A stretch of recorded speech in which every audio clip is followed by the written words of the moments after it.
Good morning, everyone. Morning. I would like to call this meeting to order at 9:10 a.m. I ask that as a courtesy to all that you ensure that you've silenced your cell phones. Also, I would like to remind our directors to turn on and off their microphone each time they speak to help with the audio and video recordings. For the record, I'll note that the public meeting notice was properly posted as required by law, and the notice of the board meeting was provided to each of the directors. We did receive notification from Director Richard Ball and Director Jim Lattimore that they would not be present at this meeting. We've now reached the portion of the meeting where we've set aside time to hear from you, the general public. Those interested in providing a comment may fill out one of the information cards available at the reception desk and will be called to approach the podium to make their comments. We encourage you to speak your mind and tell us your thoughts. Be mindful, however, that the board is limited by provisions of the Open Meetings Act in its ability to participate in discussions or deliberations on issues that are not posted on the meeting agenda. In an effort to provide everyone an opportunity to speak, we request each presentation to be limited to 3 minutes. The first public comment this morning is from Steve Rainga.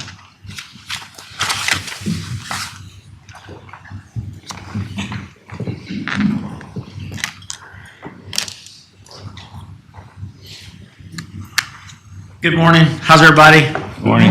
Today's my birthday. Happy birthday. Got up really early and drove down here because what I'm about to talk to you all about, I'm very passionate about, and if I'm in any way rude, I apologize. It's not my intent to be rude. I moved to Pecan Plantation below the Day Cordova Dam in Cranberry about 8 years ago. I'm an avid fisherman. I go out a lot. I love the river. Have relationships with wardens and people there. I've spent a lot of my time cleaning up the river. And I found early on when I moved there that we had a problem in that the low flow gates at Day Cordova Dam have been offline, not operational, I guess now for at least 8 years, because I've lived there 8 years. And so what happens is you limit the flow of water below that dam. When we had a drought, as we all know, and I know you all got a big job, but what you were doing was you'd open one gate for about 30 minutes a day, about every other day to meet whatever the minimum flow requirements were, and it really stresses the river. Fortunately, we had a lot of rain, a lot of good things happened, and then what happened last week, a week ago today, this morning, I was sitting in my office and I got the notification on the Brazos River Authority's website that all of a sudden y'all had opened 3 gates at our dam, which on Saturday you'd shut it down. And when you shut it down on Saturday, several of my friends called and said, you know what's happening right now? I said, yeah, they're killing all the freaking fish up at the dam.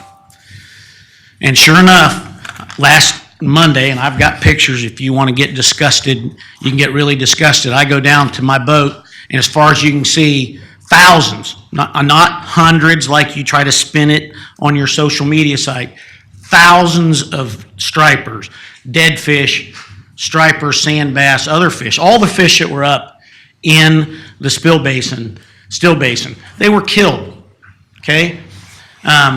Sunday night, I went down and checked the river and saw a bunch of birds up there and knew there's dead fish up there. And sure enough, now, can that happen? Sure. But look, this is the 3rd time in 8 years I've lived here you've done it. You're a hydrologist. I'm not a hydrologist. Someone from the Brazos River Authority was kind enough to basically take a shot at me and invite me here this morning because they said I know more than I don't know more than hydrologists. I don't. I know this. When you guys shut the flow off at that dam, after all the rain we've had and all the fish that were up there, you kill fish. Thousands. I'm talking thousands. Then you have the audacity to open up the damn gates and let it run back. Just yesterday, I walked down there yesterday, took some more pictures. There's carcasses everywhere. Yeah, are buzzards slowly getting them picked out? Yeah. Are raccoons slowly getting them picked out? Yeah. But y'all purposely killed the fish. And if those low flow gates were operational, Would some of the fish have died when you cut back to the low flow? Probably, but Possum Kingdom didn't have their low flow gates work. So instead of shutting those gates off, you have gates open that come down. So look, I just wanted you to know, I need y'all, it's item 6 I think I saw on your agenda. I know you're in litigation, or at least I was finally told that the reason they're not fixed is y'all are in litigation with whoever you hired to fix them. Look, I'm in business. I can't have equipment that doesn't work for 8 frickin' years. And y'all have just, it's disgusting, is what it is. As a fisherman, if I go out and fish today and I catch twice my legal limit, you know what happens to me if I get caught? I not only get a ticket, I get a felony. It's a felony arrest. I have a felony on my record for the rest of my life. Y'all just killed thousands of fish. It's a 3rd time. I've got pictures of all 3 times.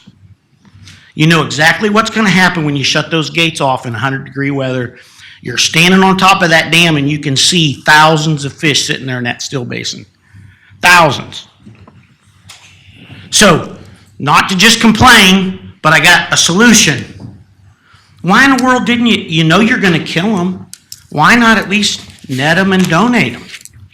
Why not net them and take them back up into Lake Cranberry and release them to try to save them? If you're not going to fix the low flow gate and you're going to kill them anyway, why kill them when you could save them? And look, I go up to that dam. There's a lot of people that go fish. I don't keep the fish that I catch. I'm catch release. There are a lot of people that need that meat. They go fish up there, hike down, park, and hike all the way down there to fish because they need to eat. Let those dang people, again, I saw it coming. I watch it close. A week before it happened, the flow at Possum Kingdom was shut down to 270. So, look, I've been doing this a long time. I watch those flows. I know if our low flow gate open, pretty soon they're going to shut the dam off. And that's exactly what happened. Yes, ma'am, I'm over my time. Mr. Reyna, thank you so much for being here this morning. Yep. We will now move to our first agenda item, report and possible discussion on General Manager, CEO report by David Collingsworth, General Manager and CEO. Good morning. Good morning. So what I have handed you this morning is something that we have begun to do at the BRA over the last few months, and that's have a health and safety moment before our meetings, because health and safety is, the safety of our employees is our highest priority. So what I have given you, I will not go through, but it's to remind you of some of the difficulties of heat-related stress and just how fast heat-related stress can impact you.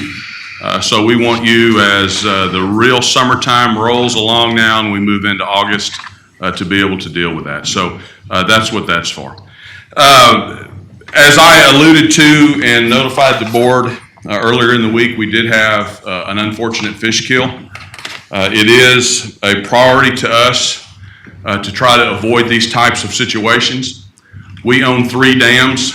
Biologically, dams attract fish. So we do have challenges at certain times of the year to make sure, or to look at and assess and try to evaluate how to save the lives of those fish. The one thing that we are going to do is we are going to look at in the months to come scenarios where we can either remove those fish or provide some type of aeration system or management strategies to where we can look at and understand how to better protect those fish. We have been in consultation with Texas Parks and Wildlife. We did so Monday. The water that we released was in an effort to save the lives of some of those fish because we witnessed that those fish were stressed out. But the word that I give you is that we will begin to look at and assess how we can better understand and predict and manage through those situations. When we are releasing water from those gates, fish like flow. Fish like to swim upstream for a few reasons. First of all, it provides dissolved oxygen, which is a quality of life issue for fish, and then also it brings the food to them. So fish like flow, we produce flow, so we have challenges in managing how those fish get into the Stillen Basin and how they survive or do not survive. So that's one of the challenges that we're going to look at going forward. I will report back to the board in the months to come. One of the misfortunes of this fish kill was that we have had excessive flows in the river for a long time, and we reached the heat of the summertime, so we really, we produced a really optimum environment for fish to live in, and then by shutting off those gates and not providing more water, we produced a scenario where it was stressful for those fish. So we will look at that and try to figure out how to move forward to eliminate or to better manage that situation. It is going to be a challenge moving forward. It is not as easy as putting aerators in a stilling basin. It's not as easy as simply removing fish because there are hazards and liabilities, but it is something that we are committed to looking into to make sure that we do a better job of managing in the future. Today, last but not least, today is a very exciting day for us. Let me tell you how the budget process works. So today we're going to present a budget for your consideration, and then we are going to spend the next month to month and a half, 2 months, closing fiscal year 2019, auditing those books, balancing the checkbook, if you will, and then almost immediately after that, October, November, we begin building our budget again. The budget process is a year-long process. We take a tremendous amount of pride in preparing the budget because it is truly the cornerstone of our fiscal responsibility. And we owe that to our customers that we have water and wastewater contracts with. We owe it to our system ratepayers, and we owe it to the citizens of the basin to make sure that we're spending the money that we receive through the sale of our water or the operations of facilities to be the best steward of that financial resource. So David Thompson, on behalf of myself and the management team, thank you to you and Michelle and y'all's team for doing just an outstanding job, basically year-round putting together all of the information that goes into this book. So again, I'm excited. I know our staff is to present that to you. And with that, Chairman, I'll turn the program back over to you. Our next agenda item, discussion and possible action on Texas County and District Retirement System, TCDRS, retirement plan by Monica Willis, Human Resource Manager. Good morning. Each year I present the TCDRS proposed employer contribution rate for the following calendar year. Included with your diligent materials were the summary valuation report and the plan assessment, which provide detailed financial data and information about the management of our plan with TCDRS. As you can see, currently our plan is about 93% funded. We have 385 participants, and of those, 228 are active employees. Currently, we have 64 retirees collecting benefits of $703 per month. Based on the actuarial valuation of the plan, TCDRS has proposed an employer contribution rate of 7.5% for the 2020 plan year. This is a slight increase from last year, primarily due to the downturn at the end of 2018. We are not proposing any changes for the plan benefit provisions for retirees or active participants for the next year. And if there are no questions, I'll read the resolution. I'm sorry, did I flip through this one too fast? Speed read. Read the resolution, please. Okay.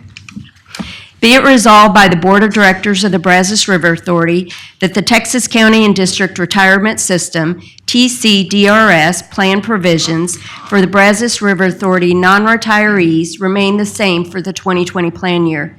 And be it further resolved that the TCDRS plan provisions for Brazos River Authority retirees remain the same for the 2020 plan year. And be it further resolved that the required TCDRS employer contribution rate will be 7.5% for the 2020 plan year. You've heard the reading of the resolution. Is there a motion to adopt?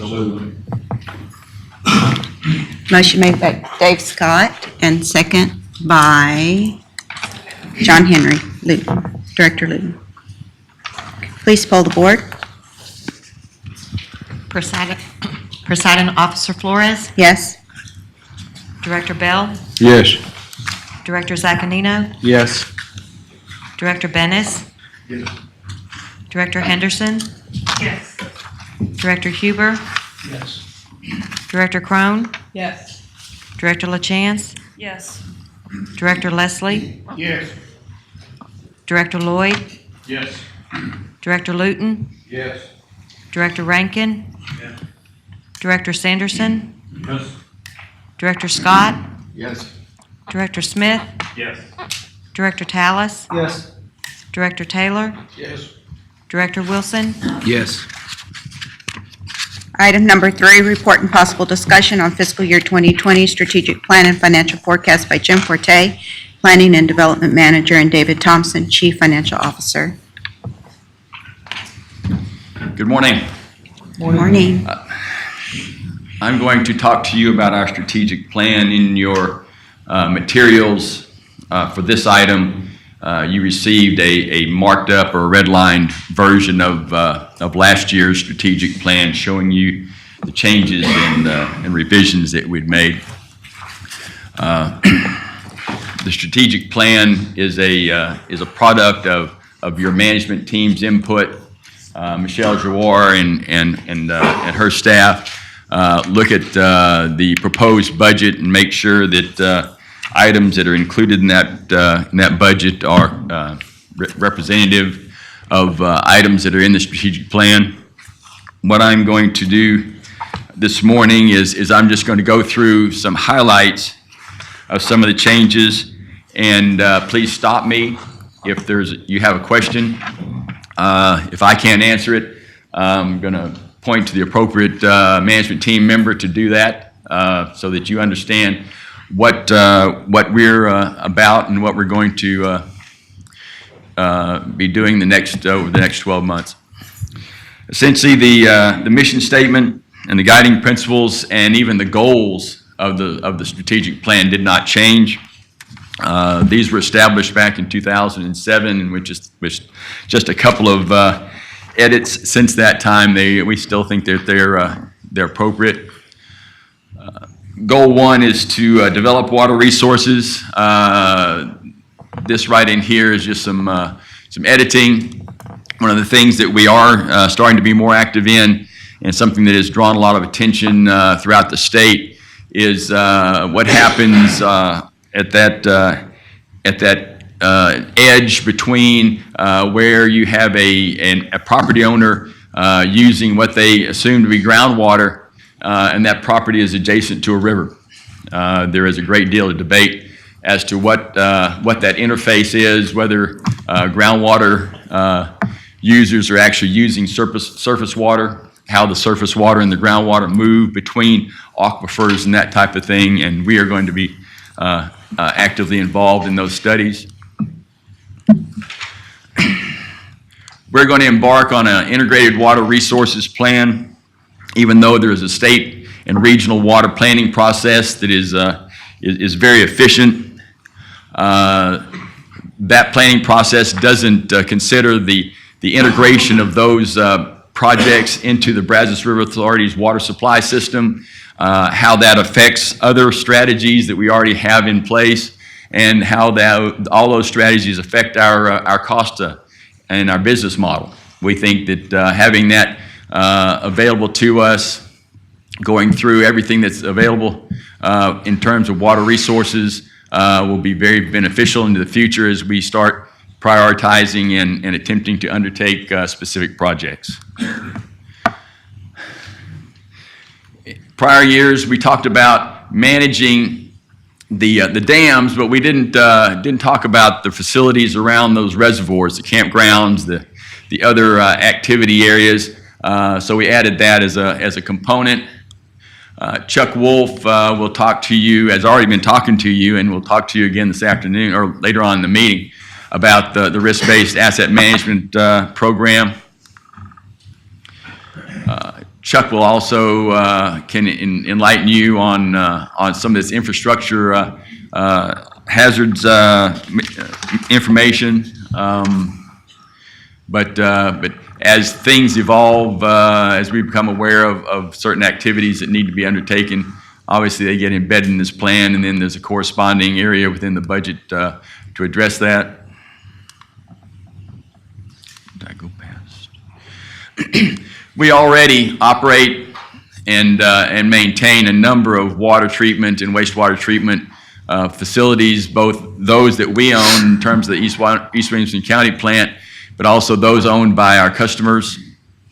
This just represents a realignment to where we put the 2 water treatment plants first, and then the rest of these are wastewater treatment plants.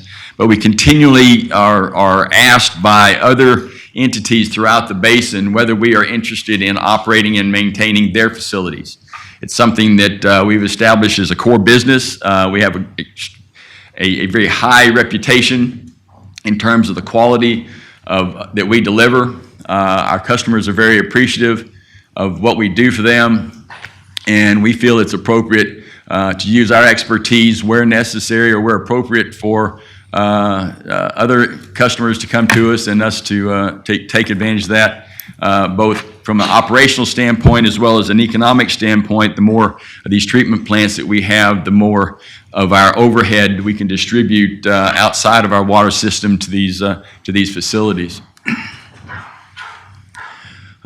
We continue to expand our interest in environmental activities.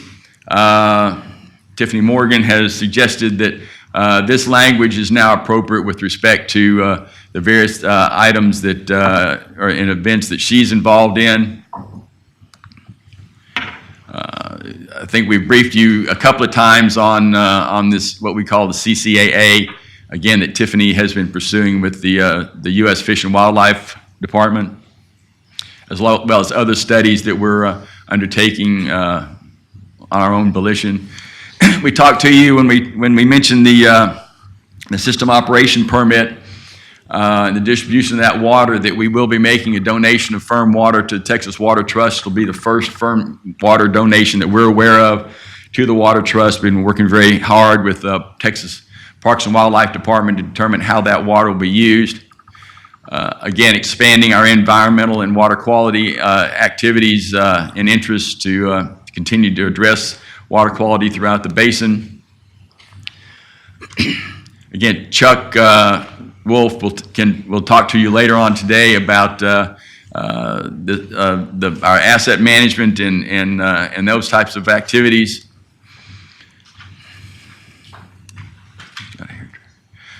This is actually was moved from down here up to give it a little more of an emphasis in terms of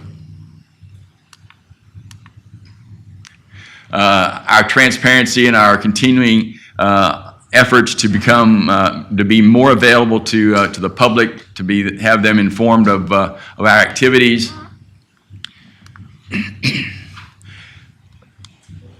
We removed the concept of putting our check registers online, and this stems from an evolution of that process, and that when you put your check register out there, you put a facsimile copy of your check, and it has a number of pieces of information on it that scammers and fishers and those types of folks can extract and try to perpetrate fraud and that type of thing. So we no longer, and I don't think any governmental entity, David, and you might correct me if I'm wrong, but no governmental entity, excuse me, that I'm aware of puts their check register online anymore. Enhancing some of our computer network activity as well. Human resources, pursuing relationships with local entities, universities, higher education, trying to access them for recruitment. Things got here triggered. Again, Chuck Wolf will report to you this afternoon, or later on, I'm sorry. I'm not presupposing we're going to be here this afternoon. I apologize for that. On our project management activity, again, we're evolving our data sharing with consultants and making sure those are secure connections. And I think this is probably my last one. Again, looking at continually improving our health and safety culture. The health and safety moment that David mentioned to you, and we have internal meetings, that's always something that's the number one item on the agenda.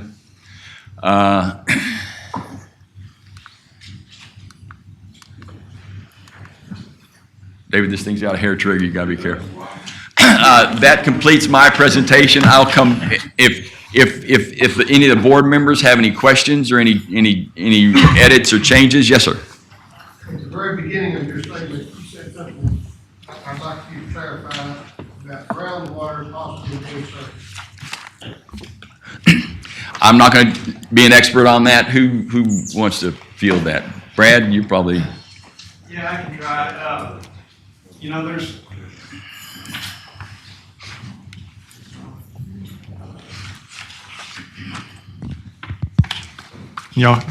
Can y'all hear? Yeah. Okay.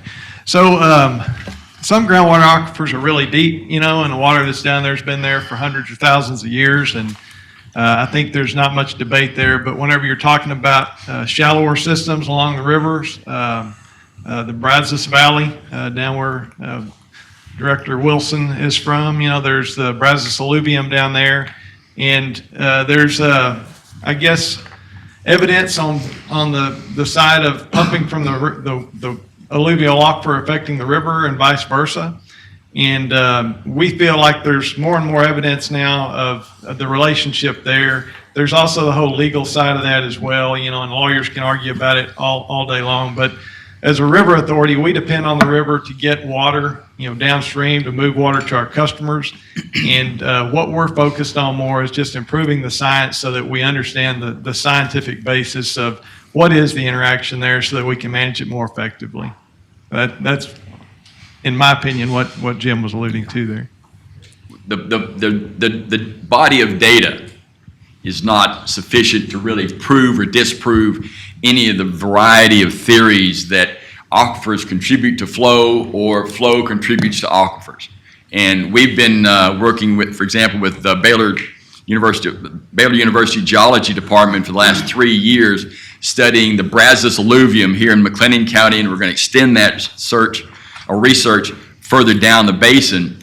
And we found that there's no consistency even within that aquifer, that there's indications that water quality changes and doesn't change based on flow. So we're just trying to improve the science.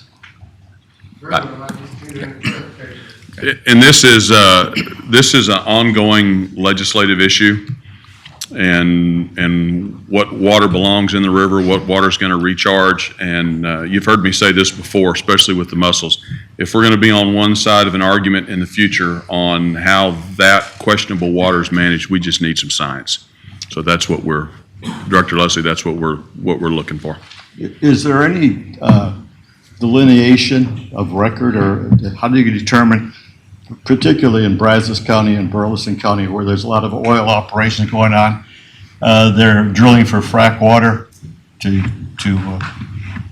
produce the wells? Is there any restriction as to how close to the river they can get to put in a well for frack water? No.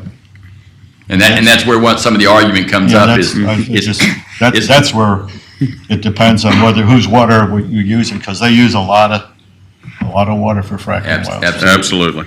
And Absolutely. Obviously, if they can drill a well as close as they can to where a water well where they need the oil drilling, it's a lot cheaper than trucking water in from miles away. And most of the opinions out there on this subject are more anecdotal than scientific. Mm-hmm. And what we're trying to do is contribute to building the library of the scientific knowledge to address that issue.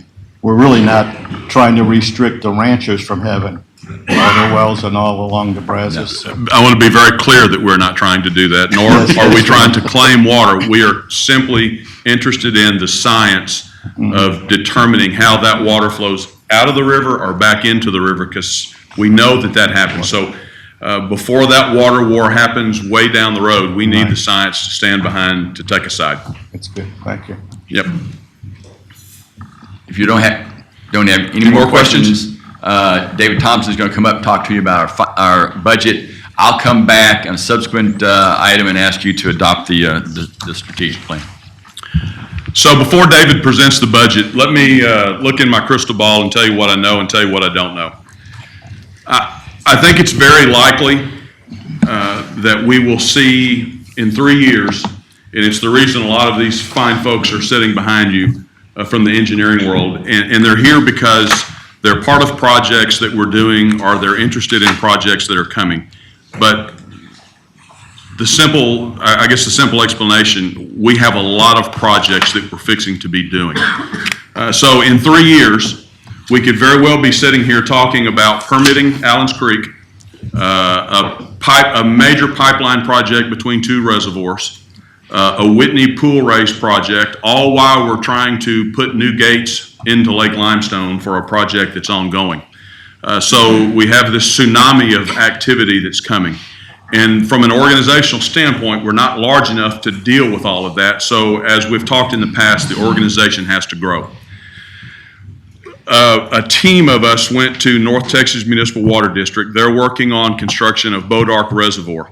One of the eye-opening moments during that presentation, and it was myself and Laura Lee and Matt and Chuck Wolf and Tiffany and maybe a few others. But one of the eye-opening points to that conversation was when they told us for this project, they added between 20 and 40 people for one project. Now, I'm not sitting here telling you that we're going to need between 20 and 40 people, and I could do the math and we could work backwards and I could show you where 10 or 12 or 15 of those folks are going to be designated to the reservoir once the reservoir is built. But to do all of those projects and to tackle the mammoth project of Allen's Creek Reservoir, we're going to need more folks.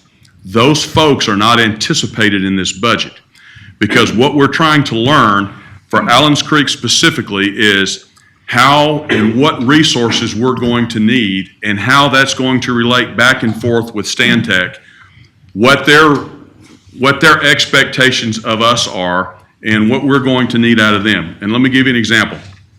North Texas Municipal Water District is spending so much money a month that one of the positions that they added was just to track invoices and the reimbursements from the Texas Water Development Board, because they're spending upwards of $30 million a month on construction. So the timing of getting that money back in the bank being reimbursed is very significant. So over the next 6 months, as we begin, and we didn't do this in the past because everything about Allen's Creek was very fluid as we were working through the legislative process.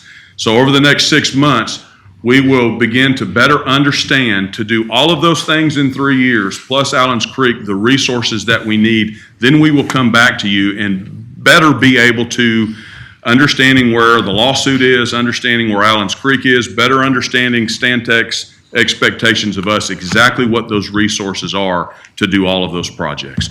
We do have new positions in this budget, but they are just things to help us manage the day-to-day, help us move projects forward, and help us perform more efficiently as an organization, but they do not include new staff for Allen's Creek. So with that, any questions about that or comments or thoughts? David, why don't you walk them through your presentation? I can do that. First of all, back in April's board meeting, you got a first look at our budget. Since then, we've finalized the budget, and I'm going to review it with you and ask for your adoption. But what I want to do first is basically what I did in the customer meetings back in early June, is kind of walk through the rate-making process. I think this may help you understand the slides better and how the rate is actually calculated. So what I want to do is, this is usually in the back part of the presentation. I brought it up to the front part of the presentation. So let's just walk through each of the lines real quickly. The water supply operating expenses, it went up $3 million. That's primarily due to the Corps of Engineers increase in budget. The Corps of Engineers, we help provide the maintenance on the 8 core lakes in our basin, and that's what makes up most of the $3 million increase there. Next 2 items is our debt service payments. The first is subject to coverage. I'll talk a little bit more about subject coverage down here, but that is basically the East Williamson County water treatment facility, their Lake Granger. And that's about $26 million in debt. The next debt service is our loans. We have loans at the 8 core lakes for the water storage. That's about $19 million. And then we also have loans with Texas Water Development Board, and this is the state participation loans. Now, in 19, we had 30%, which is of Allen's Creek, and then it went to 100%. We added the 70% of the Houston portion of the Allen's Creek, bringing it a total of 20 million. That is the reason for the increase of about 1.5 in the service cost there. Next is our projects. These are operating projects. These are projects that are basically assessments. They're studies. They can be IT. They can be even minor repairs. We did have a $5 million increase there. So the base that we use is $56 million of expense. Next piece is our non-system rate revenues. The first group is basically our non-system contracts, rate contracts, and these are basically our two-tier utility contracts, about 7.2 million here. This is the other revenue. This is the interest off of our investments. This is the water permits fees. This is basically the water treatment plant that I just talked about, revenues from that, and we also have a waste treatment plant in Sugar Land. That makes up the 12. That's a total of $19 million in revenue. Now, the debt coverage requirement is related back up to the East Williamson County debt of 2.5. The board has set a ratio of 1.3, so it's simply taking 30% times the 2.5 is the 760,000. So you take basically the 56, subtract out the revenue, and you add back in the surplus. So with a balanced budget, you end up with a surplus of 760,000. This then generates the gross financial requirements, which is $38 million that the system rate holders have to cover for us. There are two, basically the acre feet we had 372,000 acre feet in 19. We added the SysOps water acre feet to 468. You divide that into your financial requirements, and you come up with 81 in both of these years.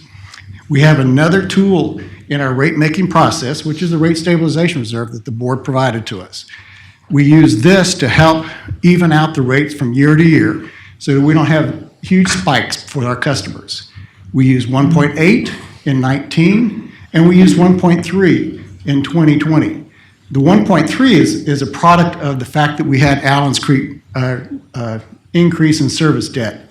At the time that we sent out our customer letters that we do before the June meetings, we told the customers that we were using $79. So to keep consistent with that, we are using a $1.3 million rate stabilization reserve in 2020.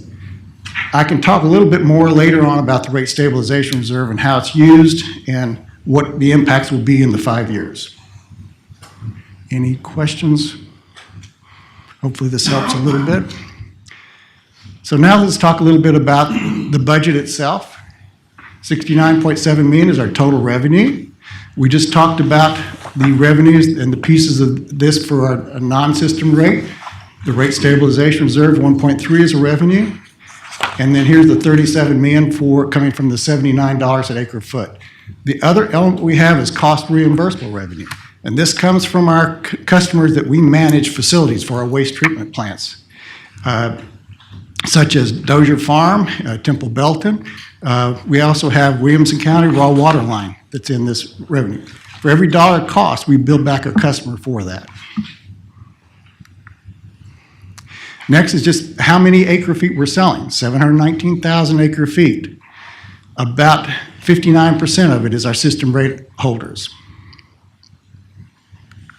This kind of gives you a breakdown. You can see the 59%, the increase that I just talked about.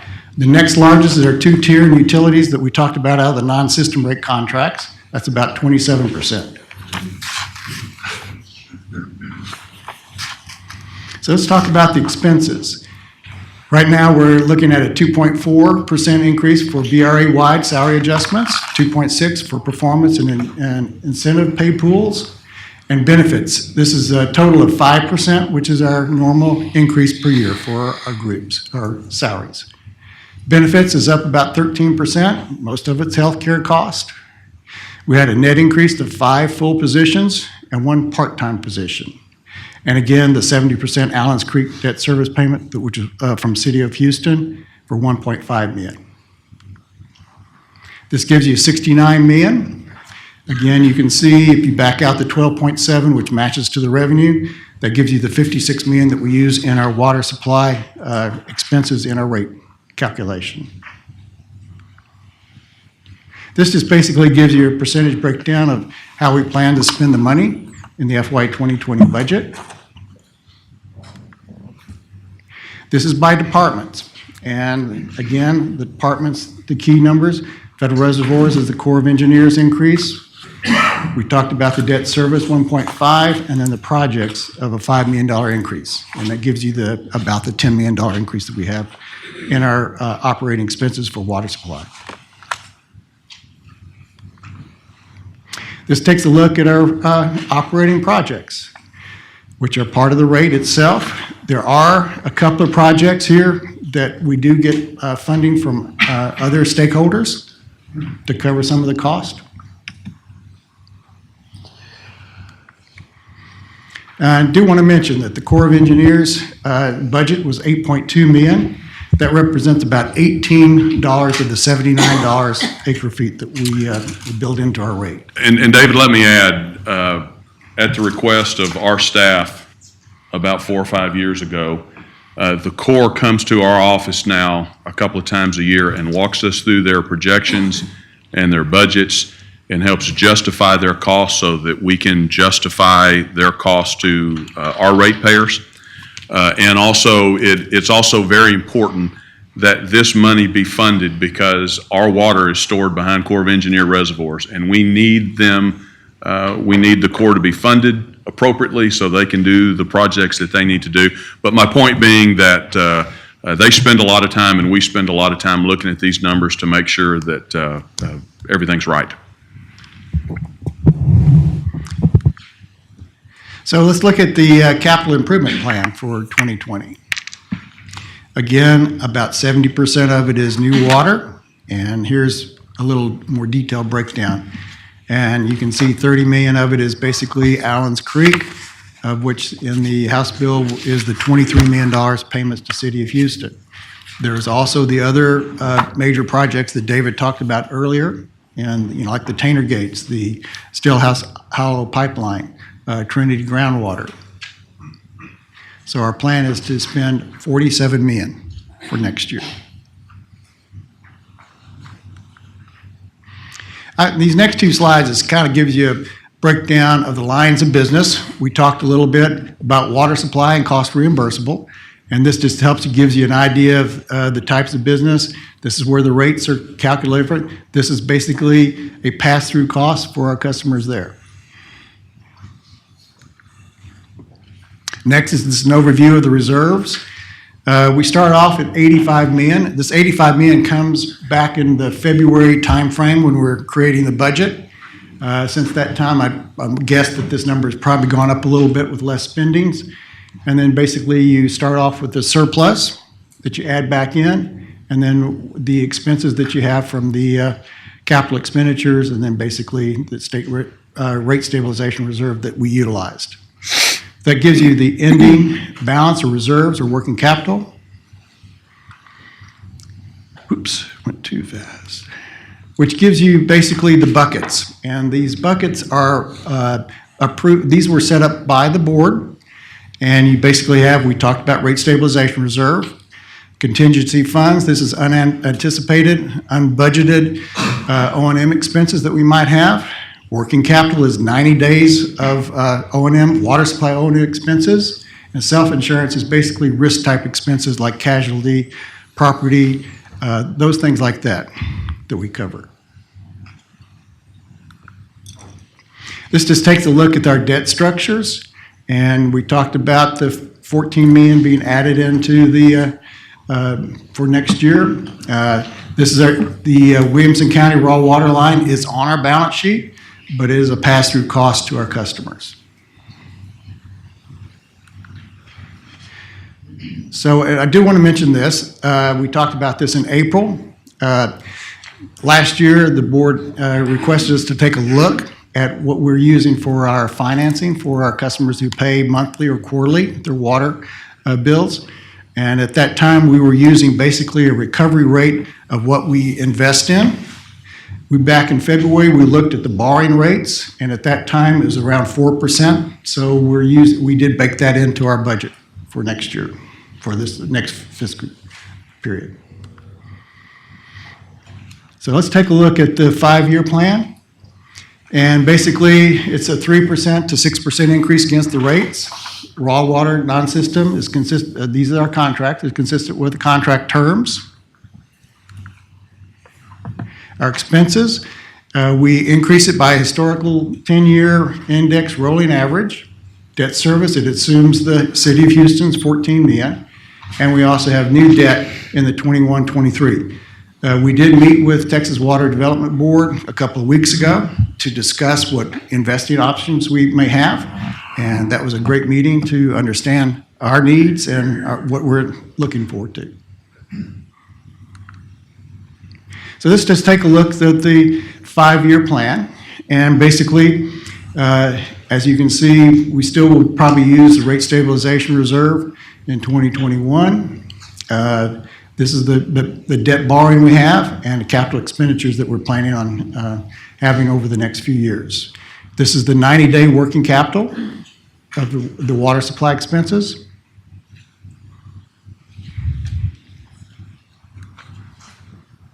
This is just basically shows you the balancing act we have in getting the rate set and basically the debt service coverage that we have to make. 1.3 is the number that's set by the board.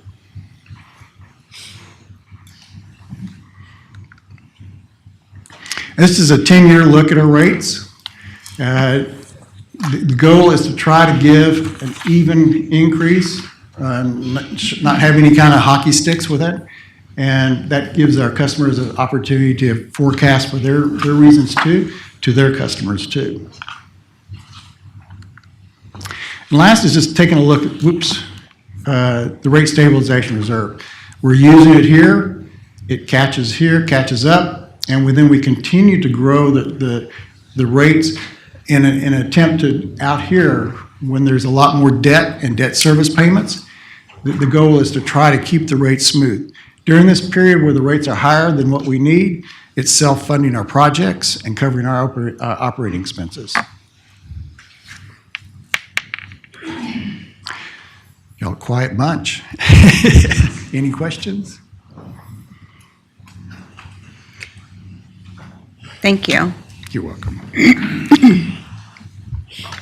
Agenda item number 4, discussion and possible action on adoption of fiscal year 2020 annual operating plan and multi-year capital improvement plan by David Thompson, Chief Financial Officer.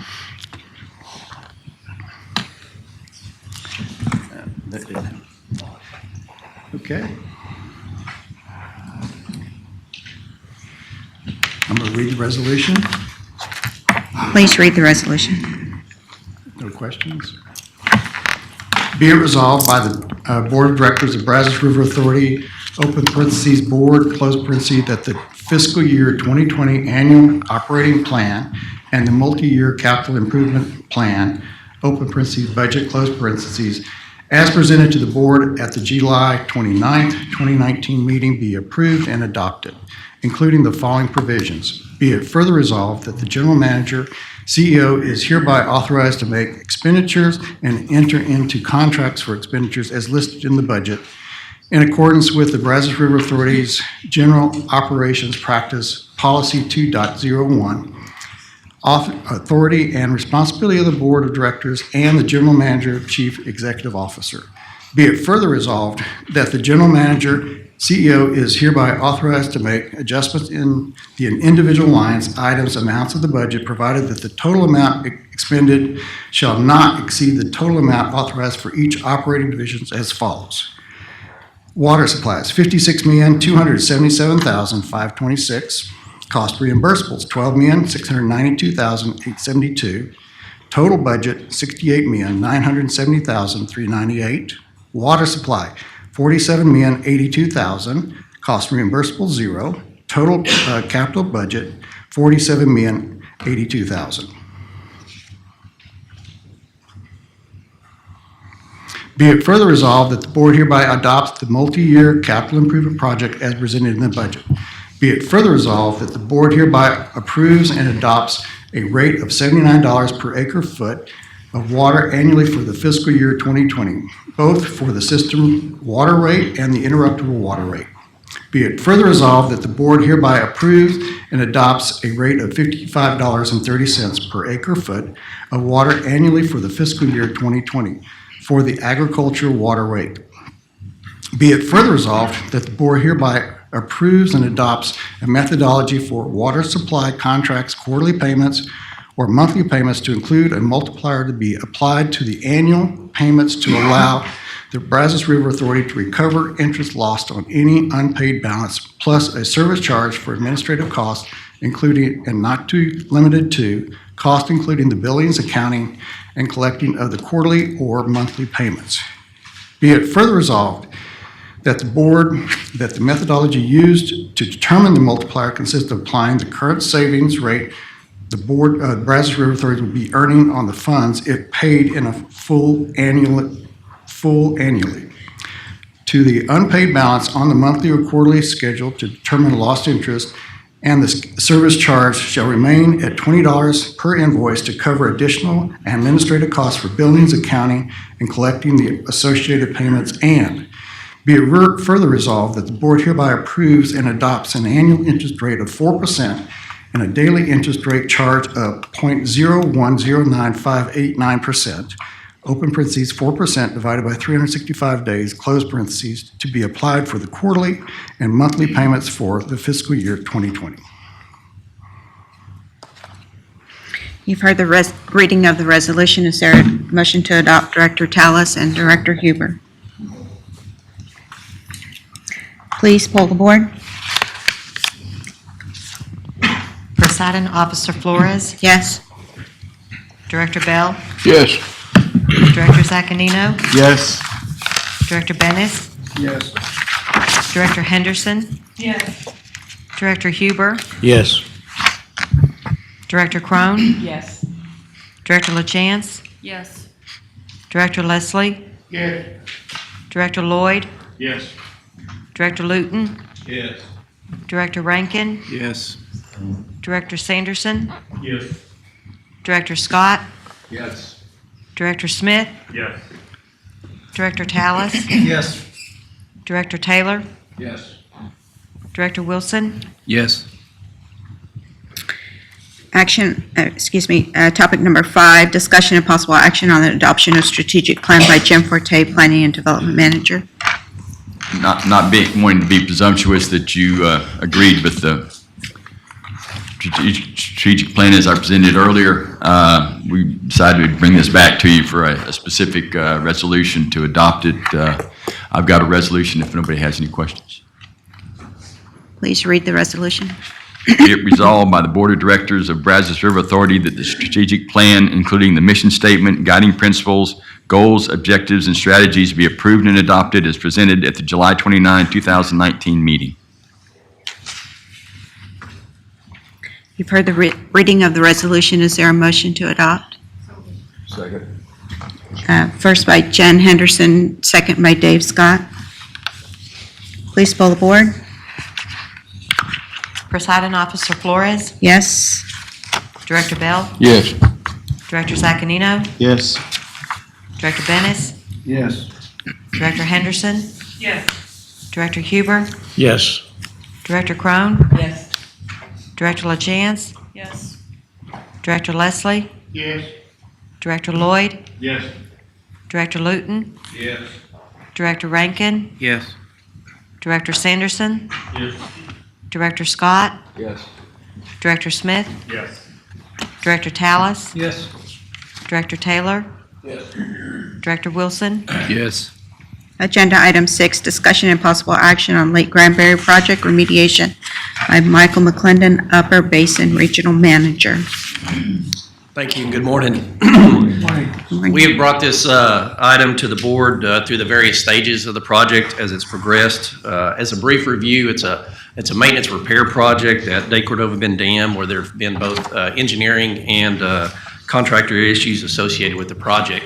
And specifically, there's been some issues with regard to the hydraulics associated with the gates, the opening and closing of the gates. And then there's also been failed coatings. We hired an engineering firm, Gannett Fleming, to come in and review the project and prepare a report summarizing the deficiencies. We then utilized that report prepared by Gannett Fleming during the mediation process and ultimately reached a settlement agreement with the engineer, the supplier, and the contractor. And so we were successful by utilizing that report on obtaining a settlement agreement. As a reminder, this is kind of an illustration. This slide depicts the repairs or the replacement that was to occur at De Cordova Bend Dam. And you can see the gates that are being replaced or repaired are depicted in red here in this illustration. So after the settlement, the board approved, I came to the board and the board approved us to execute a contract with Gannett Fleming to provide the necessary engineering design to redesign the project. The contract was going through our risk management process and determined that the scope should be modified. Initially, we had Gannett Fleming coming out, doing the engineering design and doing some limited construction oversight or review of the work whenever it was going to go through the construction process. The Risk Management Committee recommended a change in the scope to reflect a full-time RPR. RPR is a resident project representative, so they would have a full-time person out on site reviewing what the contractor was doing on a daily basis. And then there's also some additional duties that's required of the engineer whenever you move forward like that. So these are some of the benefits that are listed for a full-time RPR. We all know that the key to a successful construction project is effective project management. So utilizing a full-time RPR, acting really as the owner's advocate is essential to the process. They have a expertise and a skill set that we don't have in-house, and so using them is very beneficial. They'll monitor the progress at the site. They'll make the necessary adjustments that are needed, and more importantly, or probably most importantly, they'll communicate with the engineer, the owner, and the contractor. So the obvious question that you may be asking yourselves is, whenever we first went through this project, did we have a RPR on site? And the answer is yes, we did.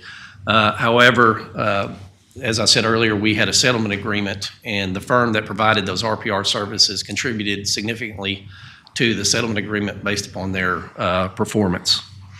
So looking forward, Gannett Fleming has a construction services group, and their RPR, they have appointed a senior RPR that is experienced and actually has applied experience with gate hydraulics at dams, and they also have an individual that is a coating specialist within their group. So the issues that we had problems with, they have the expertise in-house to address those issues. So really to summarize, we had a contract with Gannett Fleming that was approved for $350,000. That was sufficient to cover the design cost, but it was not sufficient to cover the additional duties that are required of the engineer and also for the full-time RPR to be on site. So this resolution is seeking authorization for Gannett Fleming to perform all three of those duties. So the engineering design, the additional engineering requirements, and then also the RPR. With regard to the budget, we had programmed about $800,000 in FY19 because of the mediation, the refinement of the scope of work, and going back and forth, that project or that timeline has slipped. So we do have enough funds in FY20 to cover the engineering design, the components for this contract. We will have to come back whenever we move closer to construction to seek authorization from the board to hire a contractor to go out and perform that action. That probably will be at maybe the end of 2020 or maybe likely 2021. But yes, sir. There's no, excuse me, concern with having the RPR being part of the same people doing the engineering oversight and consulting in light of what occurred in the past? Yeah, we've talked about that internally, and We have looked outside before. We've never contracted in that method. It is part of the same firm. It is a different group, but there are firms that are completely independent. And I guess from our risk management process, we've discussed that, but to my knowledge, unless somebody else knows, we haven't done that yet with an outside firm. I have full confidence. We have utilized Gannett Fleming. They provided us the deficiencies. I have full confidence in their firm and trust. I know there's more to it than that, but they're very, very, very done very well for us. Yes, sir. Michael, if you take the 700,000 plus what you're projecting the reconstruction cost to be, how does that total offset against the settlement? It's the settlement agreement. I'm not sure. It was $1.1 million. I don't know that it's pretty close to that is what the anticipated engineering and construction is cost. But as it was said earlier, it's been a while. Those numbers, we reran them, I guess, in November, December. But as time goes on, it gets more expensive. So moving forward quickly would be beneficial. Yes, sir. 1.1. That is with the standstill gates, right? There's 6 gates total. There's 2 rather large gates. Let's see if I can go back.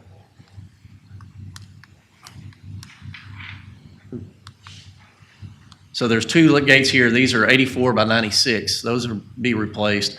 And then there's 4 smaller gates, 24 by 24, and then there's one that's a little bit smaller or larger. But 4 of the smaller gates have already been replaced with stainless steel. So part of the project won't be as encompassing as it was previously.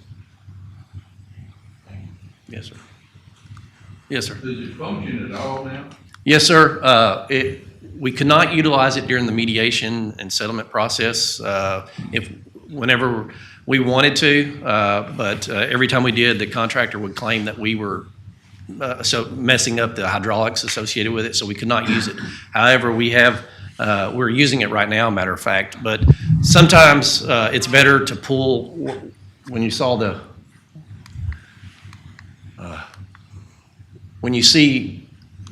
give you perspective, this is the top of the dam, this is a bridge deck where you can drive a car across and stuff.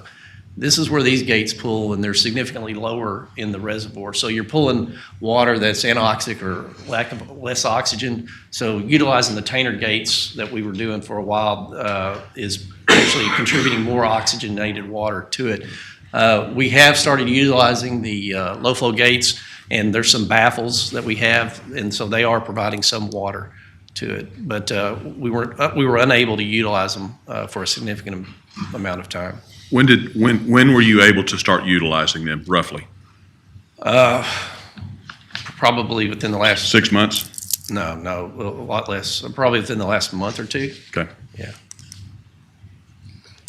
Yes, sir. Did we have some recovery from the effort? Yes, sir. That was the settlement agreement that I was referencing, the $1.1 million. Okay, so net wise, we're close. Yeah, we're right about even. Yes, sir. Okay. How long have we been messing with this? The gentleman said it earlier. It's been about 7 to 8 years. It's been a lengthy process. I do have a resolution, but I will take more questions if you have any. Yes, ma'am. Earlier, we heard about the fish kill. Will this help or hurt or have any impact on what we're seeing as far as the fish? It provides another opportunity. Yeah. However, when the warmer the water gets, the less capacity water has to hold dissolved gases. So it's probably better from a strategic perspective when you have to have releases this late in the summer that you have the flexibility to operate those Tainer gates, to release that water off the top. Dissolved oxygen gets in water 2 different ways, through photosynthesis through plants and through wind mixing. And the problem with the stilling basins it doesn't allow for either one of those. They're protected from the wind. They superheat because of all the concrete. So you really produce a situation that is almost impossible for pelagic fish like a striped bass to live in throughout the entire summer. So it's very challenging. So as we look forward to and evaluate what's the most optimum water at what time to release from the dam, it's likely going to be that the low flow won't be a fix for releasing water in late July, August, or September to save the lives of the fish. It would be more of a pulsing of the gates. The reason we don't like to pulse the gates is because it's hard on a gate to operate it, to lower it and close it, to lower it and close it. So the low flow dams provide another functionality to release that water out of. So it's a very strategic thing that has to be evaluated, the cost, the risk, the quality of the water, the ability to take a Stillen basin. How big is a Stillen basin? One of y'all told me the other day. 650 feet across. 650 feet across. So there's a lot of water that has to be dealt with, and there is the potential of it being risky and hazardous. And these are all things that we were talking about with Parks and Wildlife about, is it feasible to bring in a shocking boat, stun the fish, get them out? Is it feasible to seine? What is it feasible to do?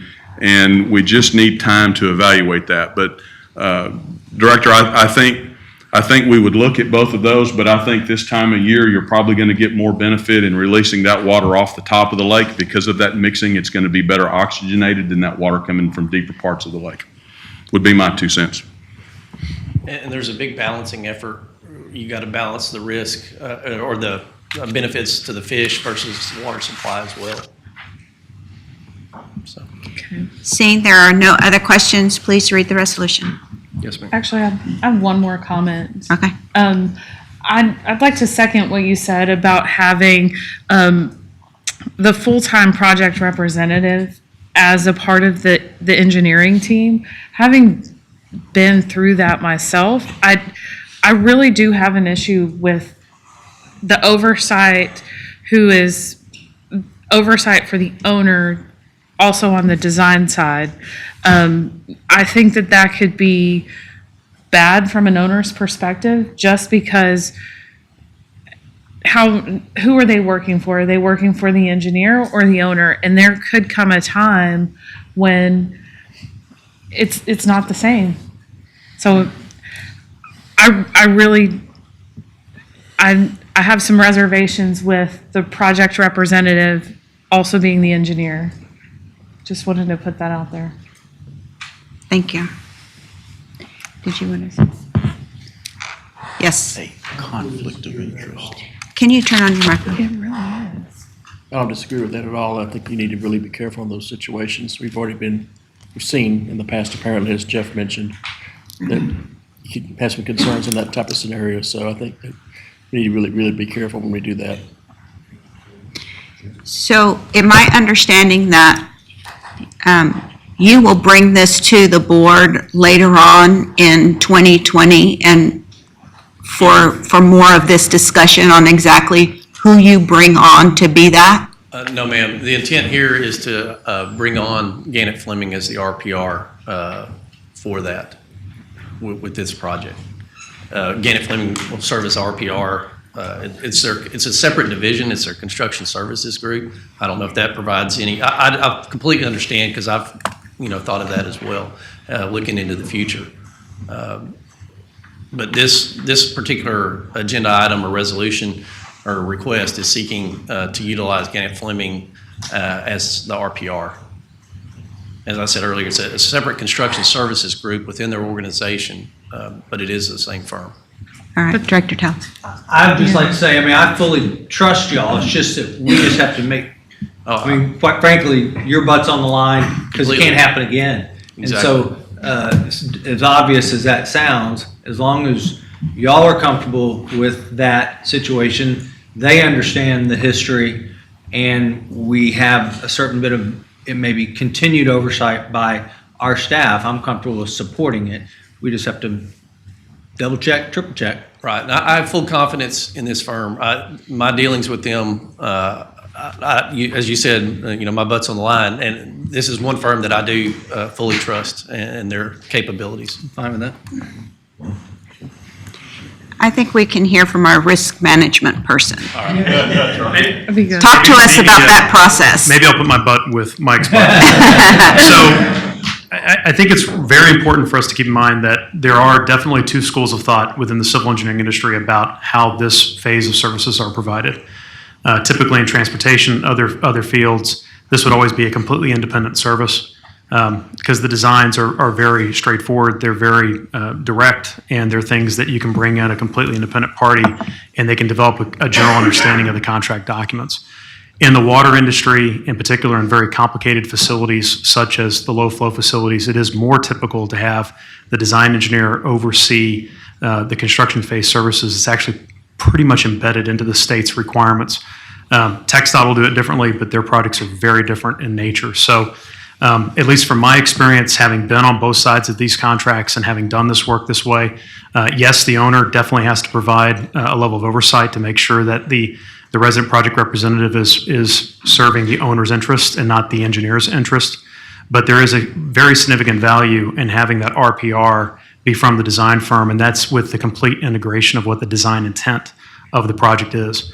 And given the challenges we've had on this project, and just the general complexity of doing a replacement of gates in a 50-plus-year-old structure, there's going to be a lot of coordination needed to ensure that things go in the way they were designed.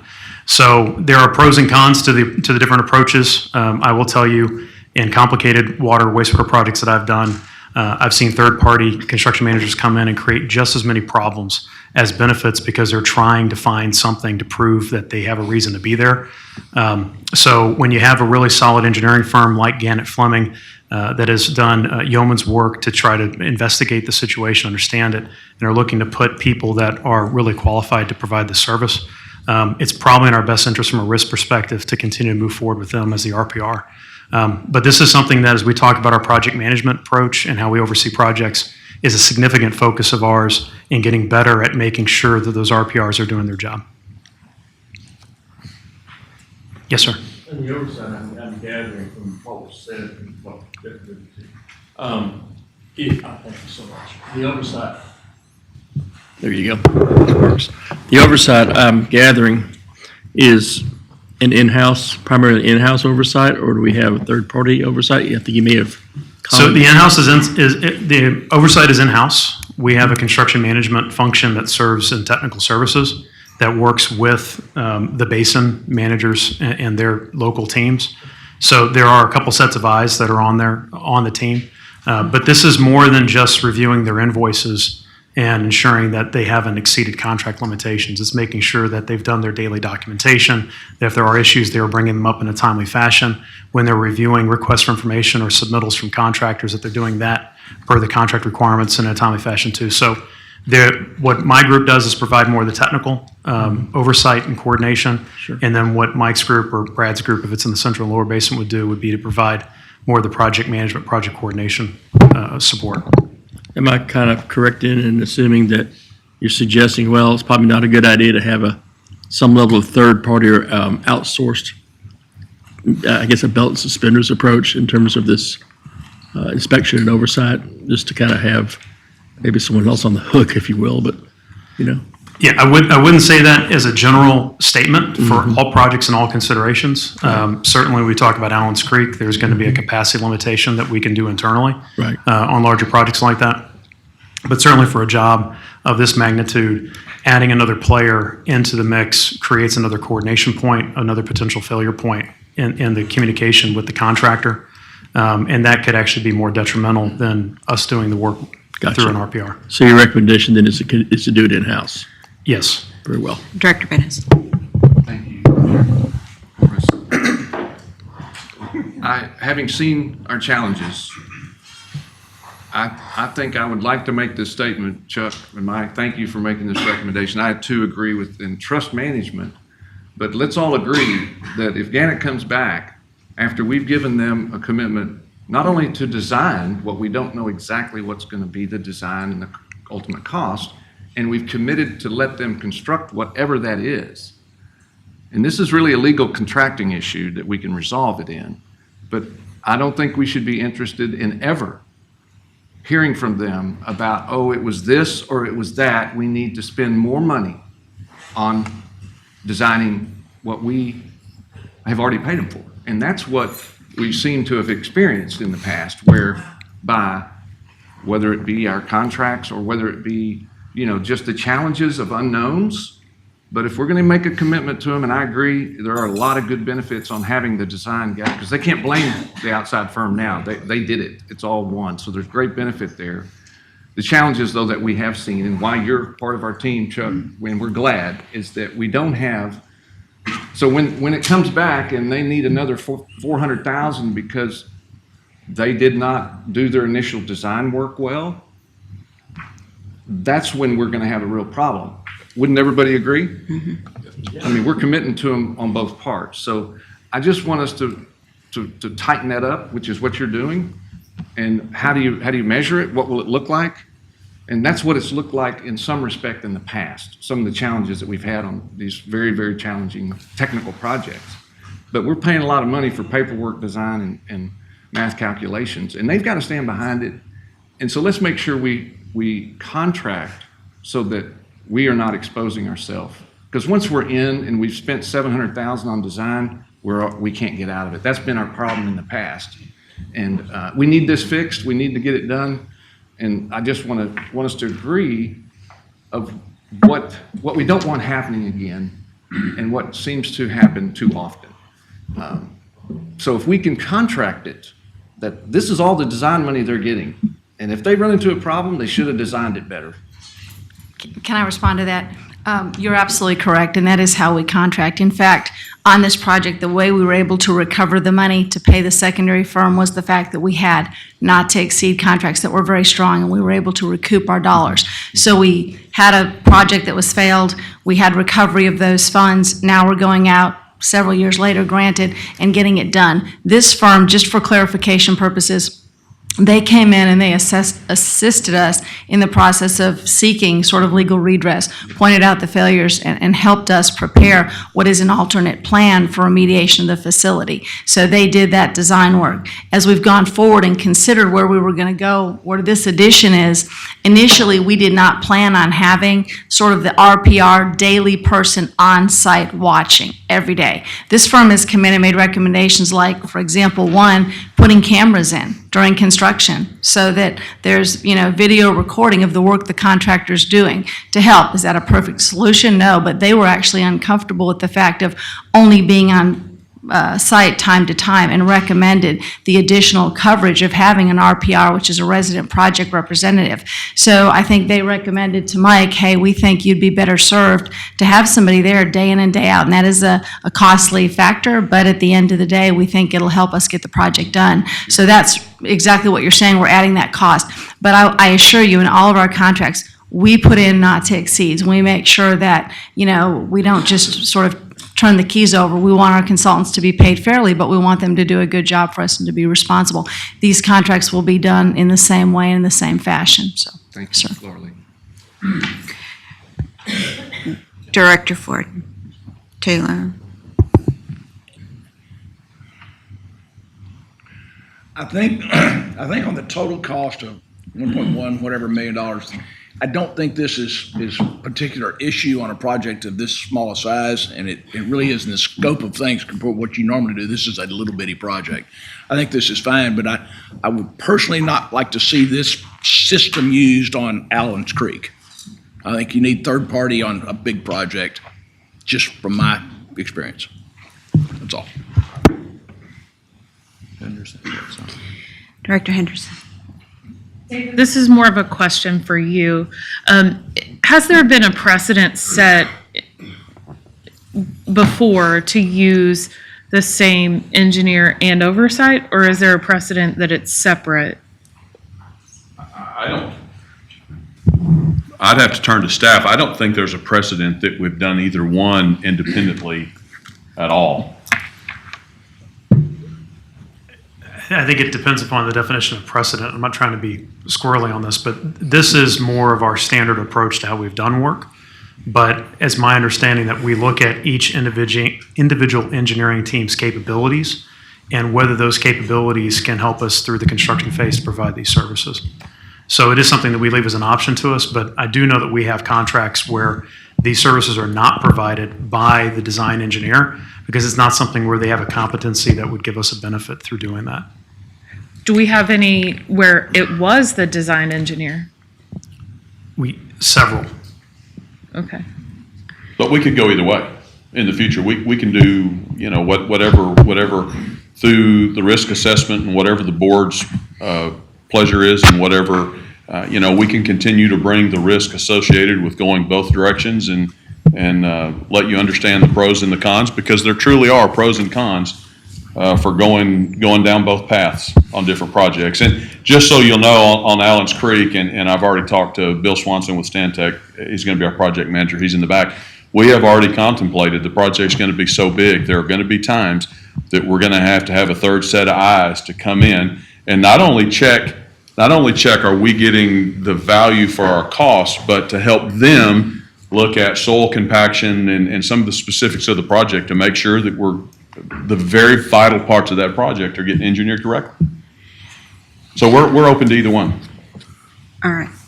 Would this party, had they been in place when we started this project, prevented the problems that we incurred? Director Bell, I don't know how to answer that question other than this.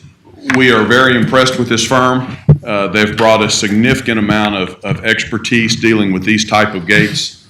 One would have hoped so, but all I can talk about is our confidence in Gannett Fleming and the yeoman's work that they've done for us to date. And it's been excellent. Director Lewis.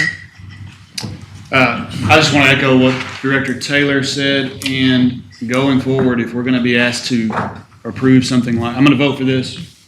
I think for practical reasons, it's not as practical here to have an outside independent third party as an owner's rep. Going forward, if we're asked to do something like this where the in-house people are exercising,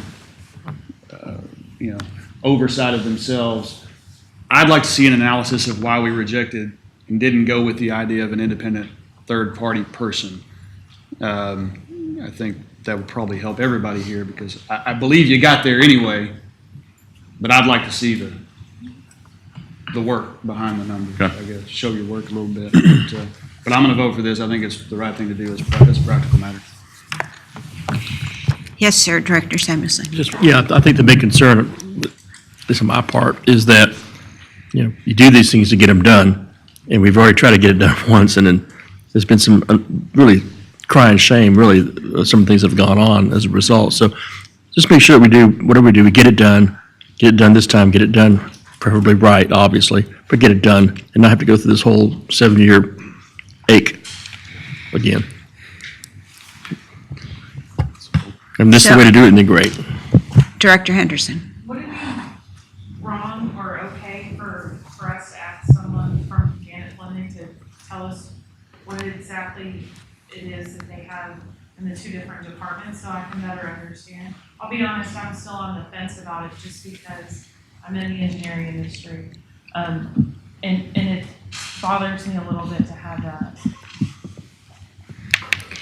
Director Henderson, I did not hear your question. Oh, sorry. I must have not turned it on. I'm interested if there's anybody from Gannett Fleming who could kind of explain what's inside of this contract, inside of that $700,000. I'm still on the fence about, is this beneficial for the BRA or not?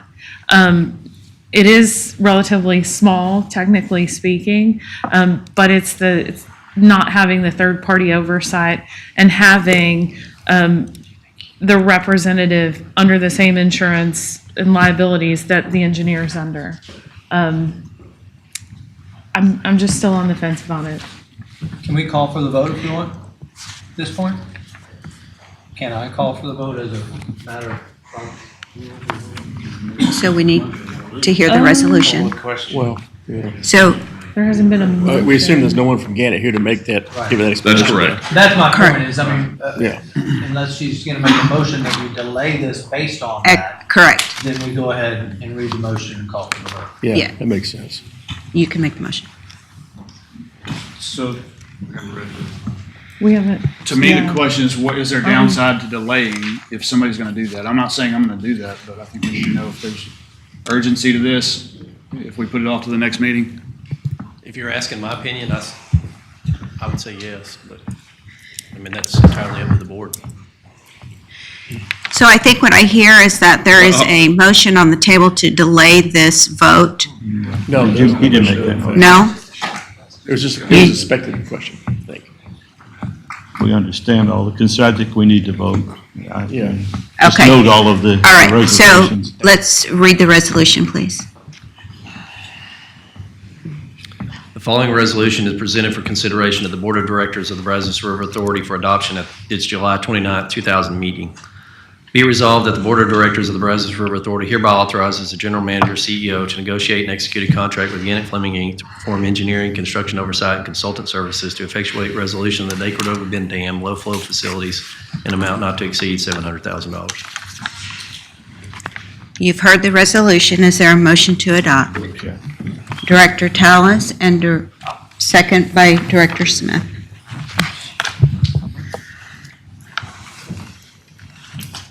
Please poll the board. Presiding Officer Flores, Yes. Director Bell, Yes. Director Zaccanino, Yes. Director Bennis, Yes. Director Henderson, Yes. Director Huber, Yes. Director Crone, Yes. Director LaChance, Yes. Director Leslie, Yes. Director Lloyd, Yes. Director Luton, Yes. Director Rankin, Yes. Director Sanderson, Yes. Director Scott, Yes. Director Smith, Yes. Director Tallis, Yes. Director Taylor, Yes. Director Wilson, Yes. At this time, we will take a 5-minute break.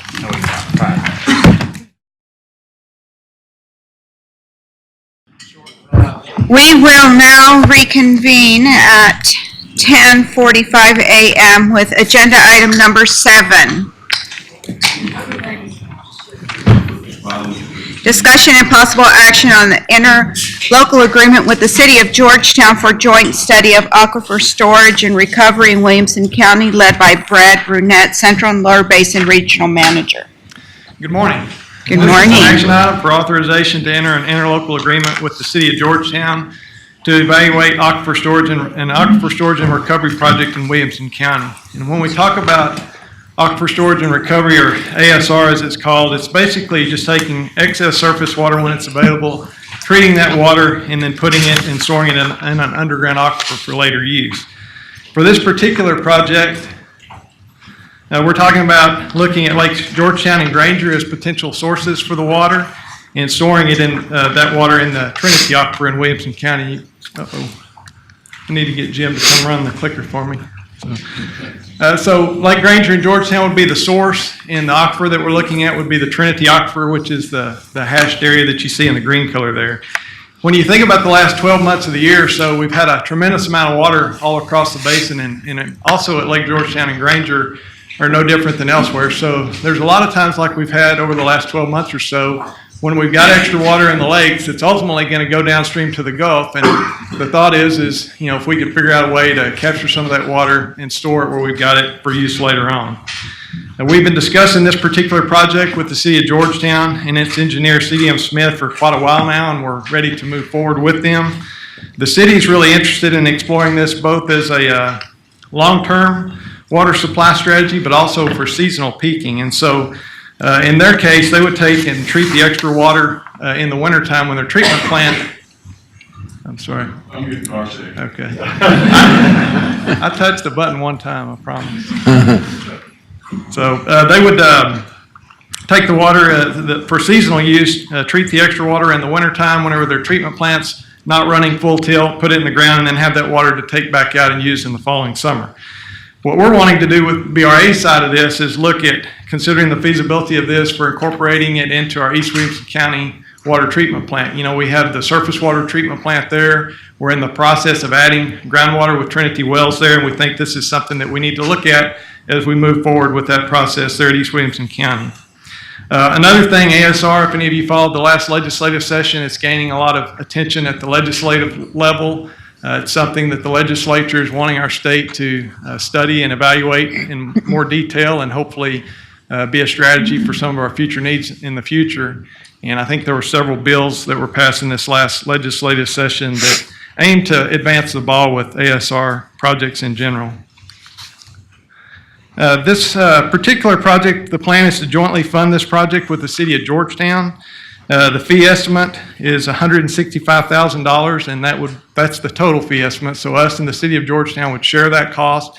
BRA's portion of that would be on the order of roughly half of that $165,000. We're in the process of working on the final details of the scope and how we'll fund it with the city. The city has an engineering contract with CDM Smith, an engineering firm that they are already under contract with or have a master service type of agreement with that would be performing the work under that contract. And so we'd be asking you to approve this resolution authorizing us to participate in that project with the city of Georgetown and help fund it. Are there any questions? Brad, is this water treated to the same standard as regular drinking water before it's put in the reservoir? I don't think it's to the exact same standard as regular drinking water, but there are permitting requirements and standards that are in place to protect the aquifer. It does have to be treated, but maybe not to the level that tap water does. Thanks. All right, seeing no other questions, please read the resolution. Okay, be it resolved that the Board of Directors of the Brazos River Authority hereby authorizes the General Manager / CEO to enter into an interlocal agreement with the City of Georgetown to jointly study and fund an aquifer storage and recovery feasibility study in Williamson County in an amount not to exceed $165,000. You've heard the resolution. Is there a motion to adopt? First by Wayne, Director Wayne, and second by Director Huber. Please poll the board. Presiding Officer Flores, Yes. Director Bell, Yes. Director Zaccanino, Yes. Director Bennis, Yes. Director Henderson, Yes. Director Huber, Yes. Director Crone. Yes. Director LaChance, Yes. Director Leslie, Yes. Director Lloyd, Yes. Director Luton, Yes. Director Rankin, Yes. Director Sanderson, Yes. Director Scott, Yes. Director Smith, Yes. Director Tallis, Yes. Director Taylor, Yes. Director Wilson, Yes.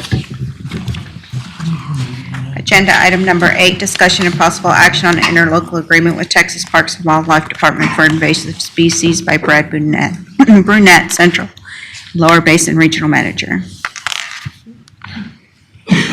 So another interlocal agreement item for you guys to approve here. This one is for authorization to enter a new agreement with Texas Parks and Wildlife Department that will allow us to continue to provide funding for the public awareness campaign associated with the stopping the spread of invasive species like these things we see here on the slide here, mainly zebra mussels and giant salvinia and those other problem things that can get in our reservoirs. We've been doing this with Parks and Wildlife for about the last 6 years. The interlocal agreement that we had in place expired earlier this year, and so this would allow us to continue providing funding to them through the next 2 fiscal years. We've been doing $10,000 per year. The proposed agreement that we're proposing to enter would take us through 2021, so we would be able to do another $10,000 in 2020 and then another $10,000 in 2021. There are many other organizations like us that participate with Parks and Wildlife in this program. The City of Dallas, Tarrant Regional Water Districts, a lot of the other river authorities. And if you look at the amount of the contributions, we're just a little bit below the average. I think the average contribution last year was about $12,000 per entity. Highest of them were around $25,000, and the smaller, lower contributions were around $2,500. So we're kind of there in the middle range, just slightly below average with the $10,000 per year that we provide. And the funds that we send them are used for the educational signs and posters, radio announcements, and billboards. I don't know about y'all, but it seems like now everywhere I go, if you look at the billboards, you've probably seen the clean, drain, and dry billboards about protecting our lakes. So that's where a lot of this money goes, is for those billboards and public education service announcements.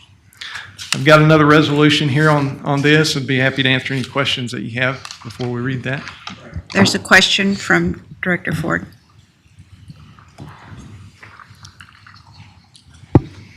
Obviously, I'm in favor of this. I think that the zebra mussels are a horrible problem. But just as far as the process over the years that you've been doing, are you winning or losing the war? We're not winning in terms of stopping them, but to me, I've kind of had the same debate in my mind through the years is, at what point, do we just admit these things are coming and we've got to deal with them? And I think that is the case, but the longer we can delay that, it's saving us money as well. So I think we're winning in the extent that we're delaying. I think it is having an effect and we're kind of delaying the spread. I looked at a map a week or two ago, and it's really neat when you look at a map of where zebra mussels are. I mean, it's right down I-35, kind of the triangle, I-35, Dallas-Fort Worth down to Austin and over to Houston. It's where all the people are. It's where the boaters are. So they're coming. There's no doubt we're going to end up with them in other lakes. I just hope that it's 10, 20 years from now as opposed to next year. And, the longer we can put it off, the better we'll be prepared to deal with them because we're going to have practice moving forward where we've already got them. Is there a way to kill them? Director Samuelson? There's a way to kill them, but it kills everything else. That's what I was afraid you'd say. So unfortunately not, Go ahead. and this is something that the Great Lakes region have been studying and dealing with since the 80s, so. Is this particular item is in the budget that we just passed? Yes. Okay. Is there an issue or a problem with obligating money in a future year, in a future budget year, as we're doing here with this resolution? So if next year you don't approve that in the budget, then obviously this resolution would not be good going forward. So You're just kind of setting something up for next year's budget? That's bottom correct. line? Other Other than that, there's really no reason to be doing this. I mean, it's in the budget, right? say that again. Other than that, there's really not much reason to be doing this. It's in the budget. We just passed it. We have to have approval from the board to sign interlocal agreements with other agencies or cities. Got it. A new interlocal agreement. Okay. A new interlocal Got agreement, it. yeah. Okay, that's fine. Yes, Director Henderson. Quick question for you. Where you've recommended 10,000, but you said that's just below the average, and I feel like a lot of the people on our river use this. Why would we not want to go up to the 12,000 to be kind of middle of the pack? I suppose we could. Parks and Wildlife really hasn't asked us to do that. We've been following the pattern that we've had before, but we could certainly look at doing that and increasing it. I was just curious. Okay. All right, seeing no other further questions, please read the resolution. Be it resolved that the Board of Directors of the Brazos River Authority hereby authorizes the General Manager / CEO to execute a new interlocal agreement with the Texas Parks and Wildlife Department and to provide funding in an amount not to exceed $20,000, with $10,000 being provided in both fiscal years 2020 and 2021 for the public awareness campaign to fight the spread of invasive species in waters of the Brazos River Basin. You've heard the resolution. Is there a motion to adopt? First by Director Crone, second by Dave Scott. Please poll the board. Presiding Officer Flores? Yes. Director Bell? Yes. Director Zaccanino? Yes. Director Bennis? Yes. Director Henderson? Yes. Director Huber? Yes. Director Crone? Yes. Director LaChance? Yes. Director Leslie? Yes. Director Lloyd? Yes. Yes. Director Luton? Yes. Director Rankin? Yes. Director Sanderson? Yes. Director Scott? Yes. Director Smith? Yes. Director Tallis? Yes. Director Taylor? Yes. Director Wilson? Yes. Agenda item number 9, discussion and possible action on Brazos G, amendments by Trey Busby, Regional Customer Relations Business Manager, Central Basin. Thank you, Madam Chair. I appreciate the opportunity to be here today. I've got 2 action items today to move the Brazos G planning process forward. One is to authorize the General Manager CEO to execute a contract amendment with the Texas Water Development Board for additional grant funding. A second action to amend a contract with HDR Engineering, Brazos G's consultant, to increase their professional services budget by that grant funding amount. And the money I'm talking about today, I want to emphasize, are grant funds from the Texas Water Development Board. They're not BRA funds. We get that question in the past, but these are grant funds that'll come to us, and we use those grant funds to pay HDR Engineering for the services that they perform on behalf of Brazos G. Brazos River Authority continues to serve as the administrative agent for Brazos G Regional Water Planning Group, and in that capacity, we execute and manage contracts on behalf of Brazos G. The initial phase of the fifth planning cycle began in February 2015 and will result in the creation of the 2021 Brazos G Regional Water Plan, which is expected to be completed in October of 2020. And the recommended actions, again, are to complete the 2021 Brazos G Plan or to increase funding by $333,000 with grant funding come from the Texas Water Development Board, and then a subsequent amendment with a professional services contract we have with HDR Engineering on behalf of Brazos G to increase their professional services budget. Any questions? Seeing no questions, please read the resolution. Thank you. Be it resolved that the Board of Directors of the Brazos River Authority hereby authorizes the General Manager CEO as administrative agent for the Brazos G Regional Water Planning Group to negotiate and execute an amendment to the Regional Water Planning Agreement with the Texas Water Development Board for $333,501 in additional funding to complete the fifth cycle of regional water planning. And be it further resolved that the Board of Directors hereby authorizes the General Manager CEO as administrative agent for the Brazos G Regional Water Planning Group to negotiate and execute an amendment to the professional services agreement with HDR Engineering Incorporated for $333,501 in additional funding to complete the task identified in the Regional Water Planning Agreement scope of work. You've heard the resolution. Is there a motion to adopt?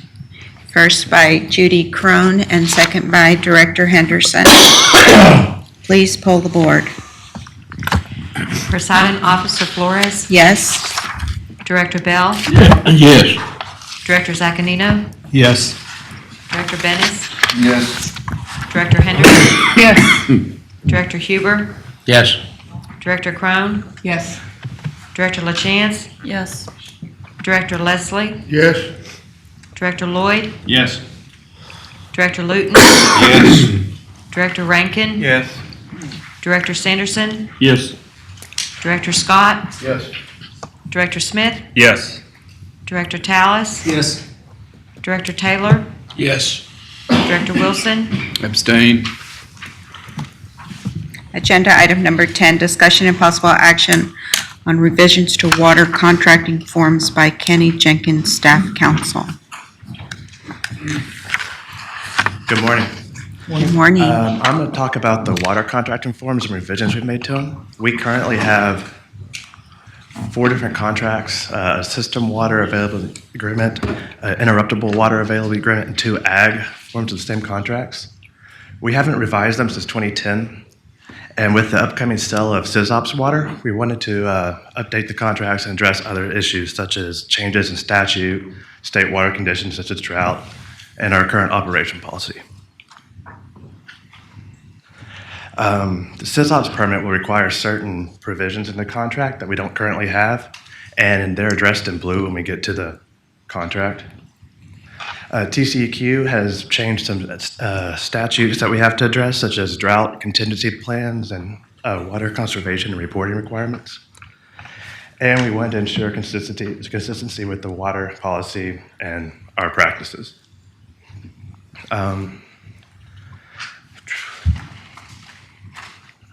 The updates reflect the current practices. We strengthened some remedies for overuse, such as charging more money as a penalty, and allowed us the ability to disable meters. In addition, we've also added some the sections about the permit and some other non-substantive edits we also have made. Sorry, this is my first one of these. You're doing great. Nancy, can you bring up the swap? Yeah.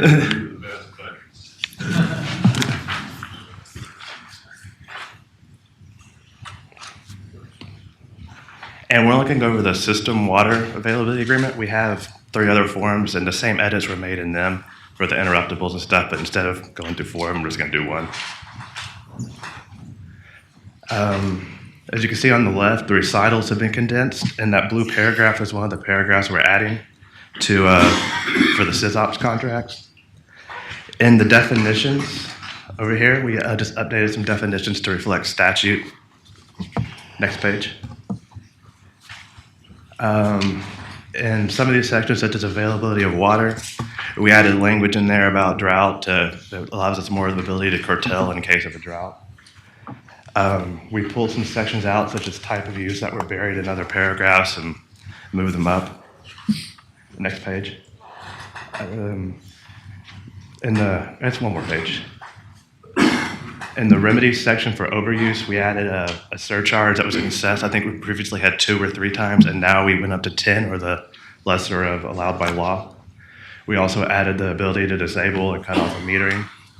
In diversion rate for downstream, we changed the language to more accurately reflect our current practices. Next page. We added some more requirements for withdrawal facilities and regulations there. In the metering, we added the ability to get access to the meters to disable. Reporting, we changed to address TCQ requirements. Next page. We pulled out the drought contingency and water conservation, made those 2 different sections that kind of conform with the policies adopted in April. Next page. That's one of the other provisions we added for the SysOps contracts. Next page. In the water surplus and resale and assignment section, we just made that reflect the water policy that was adopted in April. Next page. Next page. And I guess it was back one page. Sorry. In the term of agreement section, where that went, we added some language for when we do extensions to make it better for us to be able to actually review the water available instead of just granting a blanket extension. And I think that's it. If there's any questions for the resolution. Kenny, I wanted to, excuse me. I wanted to just add one thing. One of the difficulties when you're doing a contract that is going to be executed for 30 years is the fact that you have to see into the future. And I wish I had a crystal ball, but I don't. So when I look back, just in the terms of time that I've been here, at one point, water availability was greater, and we didn't have the same considerations in contracting for the sale of water that we have today. So part of what we're trying to do here is maintain a form that's consistent with what our current customers have, our current system customers have, so we have continuity in those system contracts, but yet address the fact that we're going to be entering into contracts for a 30-year window. So when we put in provisions like a higher penalty for overuse, it's because we have to stop and think that at some point people might just be so desperate for water that they're willing to take it regardless, and that will adversely impact other people's ability to get water who have contracted with us. So that's why we're going in. We've attempted to do everything we can to be consistent with our current contracting methodology, but also look toward the future and think, what do we need to do to protect all of our customers? So, thank you, Ken. Are there any questions? Yes. I'd like to make a comment. I thought you did real well. Oh, thanks. Thank you. And the use of color was good, too. Yes, Director LaChance. Okay. David, it's my understanding that you proactively met with the customers about these contract changes a few months ago. Is that correct? We have not met with the customers about these contract changes. We met with the customers Rates? to talk about rates. Yes, ma'am. Okay. Thank you. You're welcome. Did you have a question? Any other further questions? All right, seeing none. Read your resolution, please. Okay. Be it resolved that the Board of Directors of the Brazos River Authority hereby adopts the following revised Brazos River Authority standard water contract forms as presented at its July 29, 2019 meeting to be effective July 30th, 2019. The System Water Availability Agreement form for long-term water, the Interruptible Water Availability Agreement form for interruptible water, and the System Water Availability Agreement form and Interruptible Water Availability form for agricultural water. You have Heard the resolution. Second. There's a motion to adopt Second. by Mr. Taylor and a second by Director Wilson. Please poll the board. Presiding Officer Flores, Yes? Director Bell, Yes. Director Zacanino, Yes. Director Bennis, Yes. Director Henderson, Yes. Director Huber, Yes. Director Crone, Yes. Director LaChance, Yes. Director Leslie, Yes. Director Lloyd, Yes. Director Luton, Yes. Director Rankin, Yes. Director Sanderson, Yes. Director Scott, Yes. Director Smith, Yes. Director Tallis, Yes. Director Taylor, Yes. Director Wilson, Yes. Agenda item number 11, discussion and possible action on resolution authorizing the issuance, sale, and delivery of Brazos River Authority Contract Revenue Refunding Bond, Series 2019, Williamson County Regional Raw Water Line Project, and approving and authorizing instruments and procedures relating thereto by David Thompson, Chief Financial Officer. Thank you. I'm going to give you a little bit of history of what the Williamson County Raw Water Line is. Basically, it's a 26-mile, 48-inch pipeline between Lake Stillhouse Hollow and Lake Georgetown. Earlier in the budget, we talked a little bit about the debt is on our balance sheet, but we do as a cost reimbursable pass-through to Georgetown, Round Rock, and Brushy Creek. The total debt right now is around 29 for the Williamson County Raw Water Line. 15 of it is Texas Water Development Board state participation loan, and then the balance is the open market revenue bonds of $14 million. This is just a picture. The pipeline runs along I-35 down to Lake Georgetown. Texas Water Development Board notified us that the loan is eligible for refunding. So the loan itself is at around 6%, with the remaining 13 years left on the term of the contract. The current interest rates today, as you probably know, are much, much lower. This would provide a savings to our customers of $260,000 to $3.5 million over the remaining term of the 13 years. The estimated new debt issuance is not to exceed $16.3 million. Any questions? I have a short resolution to read. Please read your resolution. Okay.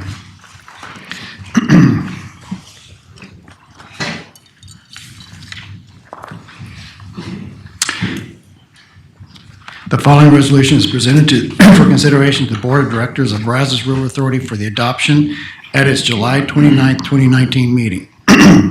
Whereas Brazos River Authority, open parentheses, the BRA, or the issuer, close parentheses, was duly created and is lawfully operating under the Chapter 8502 Texas Special District Local Laws Codes. As amended, the open parentheses, the Act, close parentheses, pursuant to and in furtherance of the purpose of the Article XVI, Section 59 of the Constitution of Texas, and whereas pursuant to the Authorities Act and other applicable laws, the BRA and other entities are authorized to enter into contractual agreements regarding the public purpose for which BRA was created, and whereas amongst its authorized purposes, the BRA is authorized to store water in and divert water from Lake Georgetown and Lake Stillhouse Hollow, and whereas pursuant to this separate and individual contracts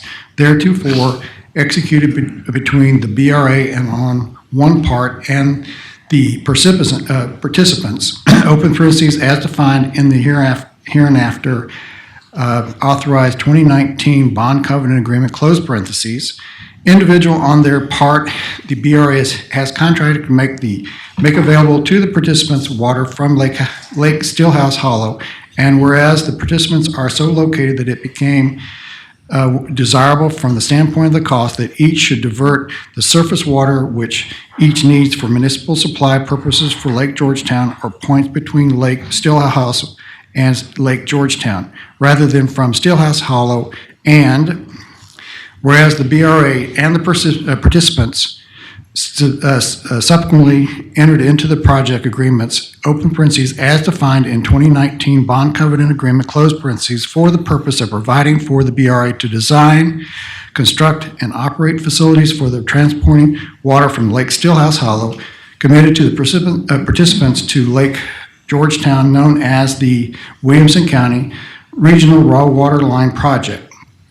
Open parentheses, the project, close parentheses, for the diversion by them for the municipal purposes, and whereas the BRA heretofore enters into that certain master agreement between Texas Water Development Board and Brazos River Authority Williamson County Regional Raw Water Line Project, effective as of November 3rd, 1999, open parentheses, the master agreement, close parentheses, to fund in part the initial construction of the project, and whereas pursuant to the section 3.1 of the master agreement, the BRA agrees to purchase the Texas Water Development Board, open parentheses, TWDB, close parentheses, ownership interest in the project at the earliest possible date pursuant to section 3.4 of the master agreement.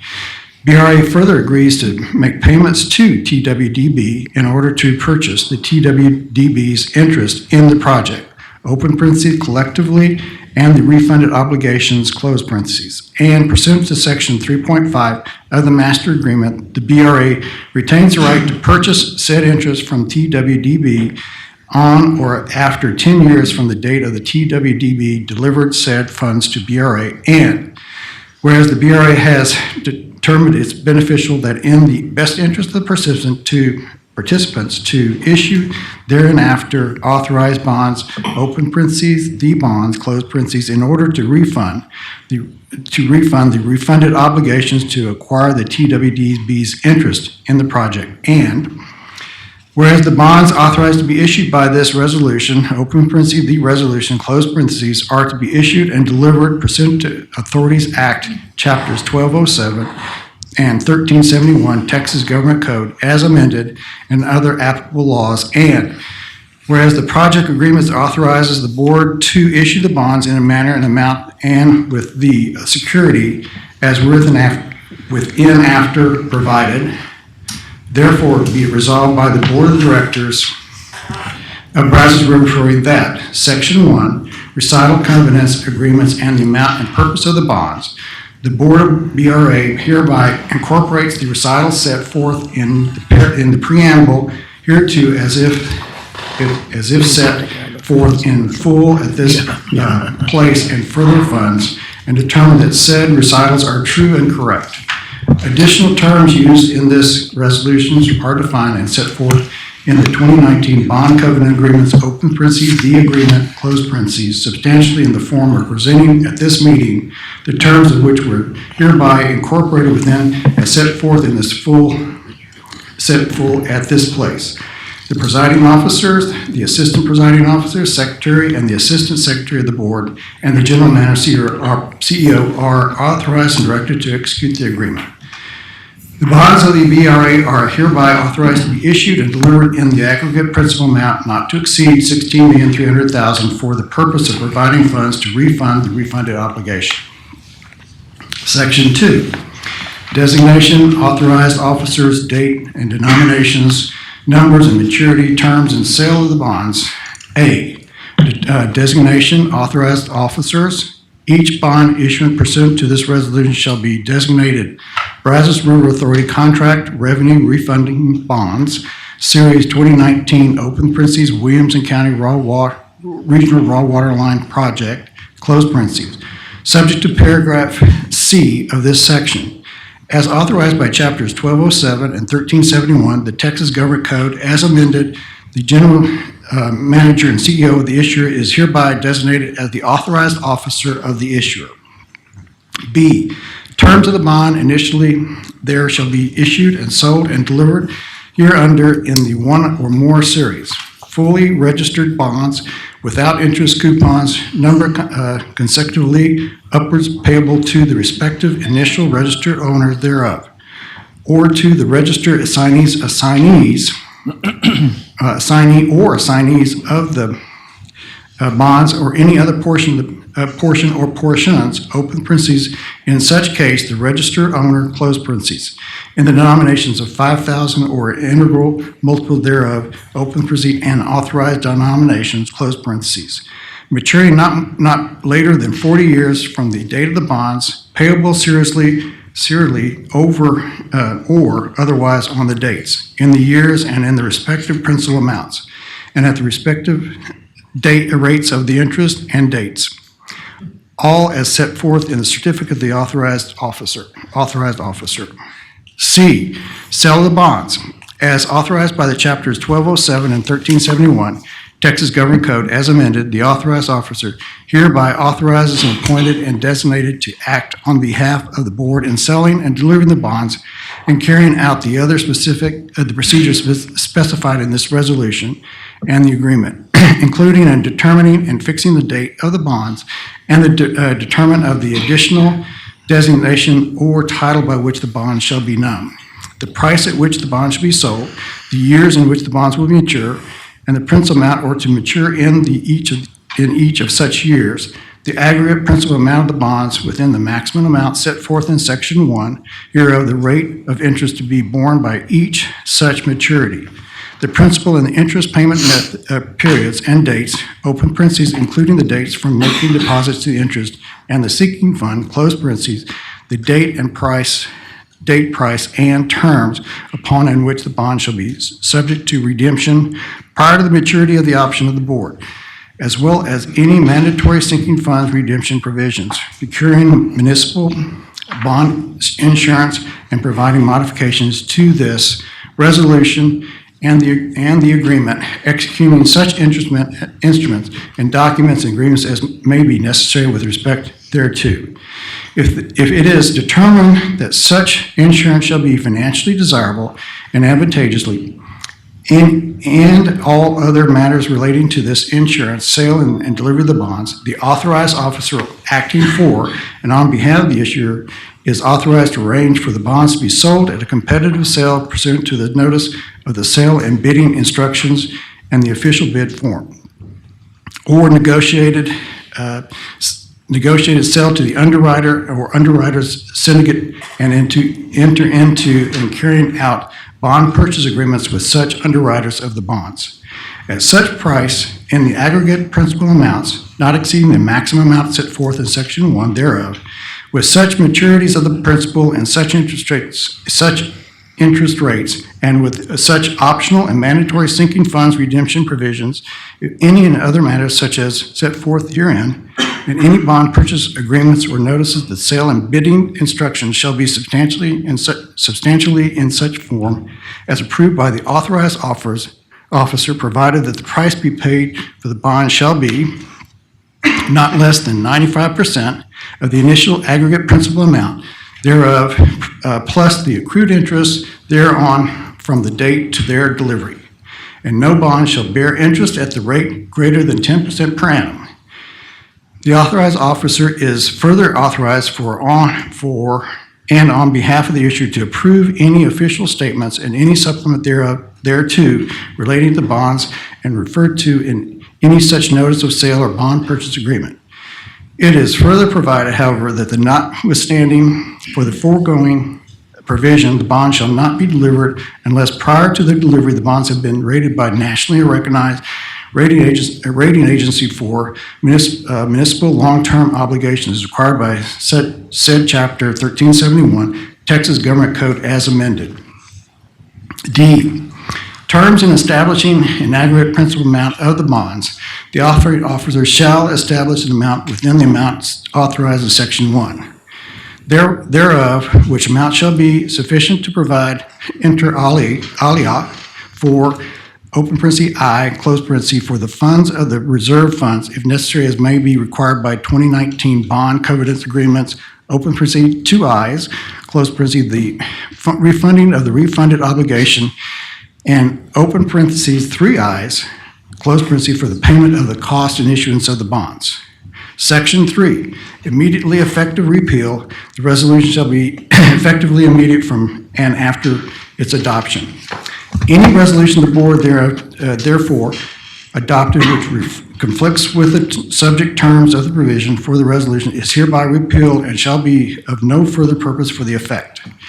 The authority of the authorized officer to sell the bonds as described in Section 2C of this resolution shall be expired in 1 year anniversary from the adoption of the resolution by the board.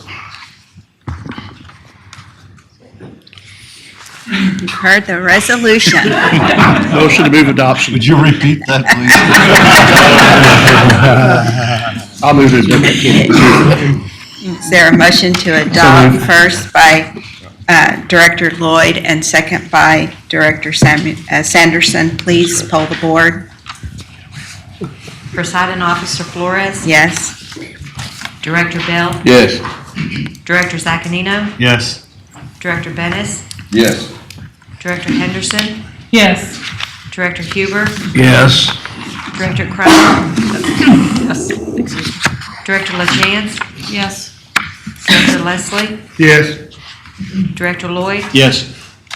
Director Luton? Yes. Director Rankin? Yes. Director Sanderson? Yes. Director Scott? Yes. Director Smith? Yes. Director Tallis? Yes. Director Taylor? Yes. Director Wilson? Yes. Agenda item 12, discussion and possible action on trade-in property by David Thompson, Chief Financial Officer. Chairman, before we go there, I'd like to hijack the meeting for just a moment. The gentleman to my left is Jeff Combs with McCall Parkhurst in Portland. And he was responsible for the length of that. He's done it many times. Run while you can. And the reason I tell you that, because he is right. He's retiring at the end of the year, and he has served us as a bond attorney, bond counsel for many, many years. He's done a great job for us. We're going to miss Chuck. And on behalf of the Brazos Jury Court, thank you for everything you've done for us and all your hard work. And enjoy retirement, my friend.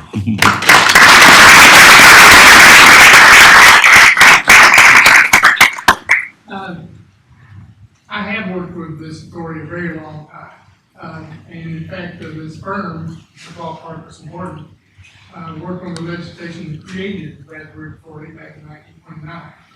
You don't look that old. Believe me, I am. Anyway, it's been an absolute pleasure to work with the board and staff all these many years. I followed Bobby McCall, who preceded me as my law partner and worked with the Brazos Authority many years, who followed his father, John D. McCall, who was the one who actually worked on the drafting of legislation, what have you, back in 1929.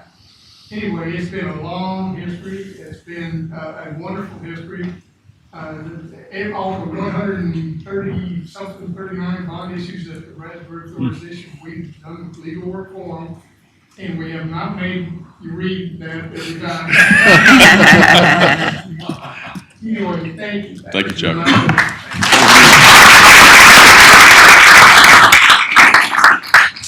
Director Sanderson has a comment.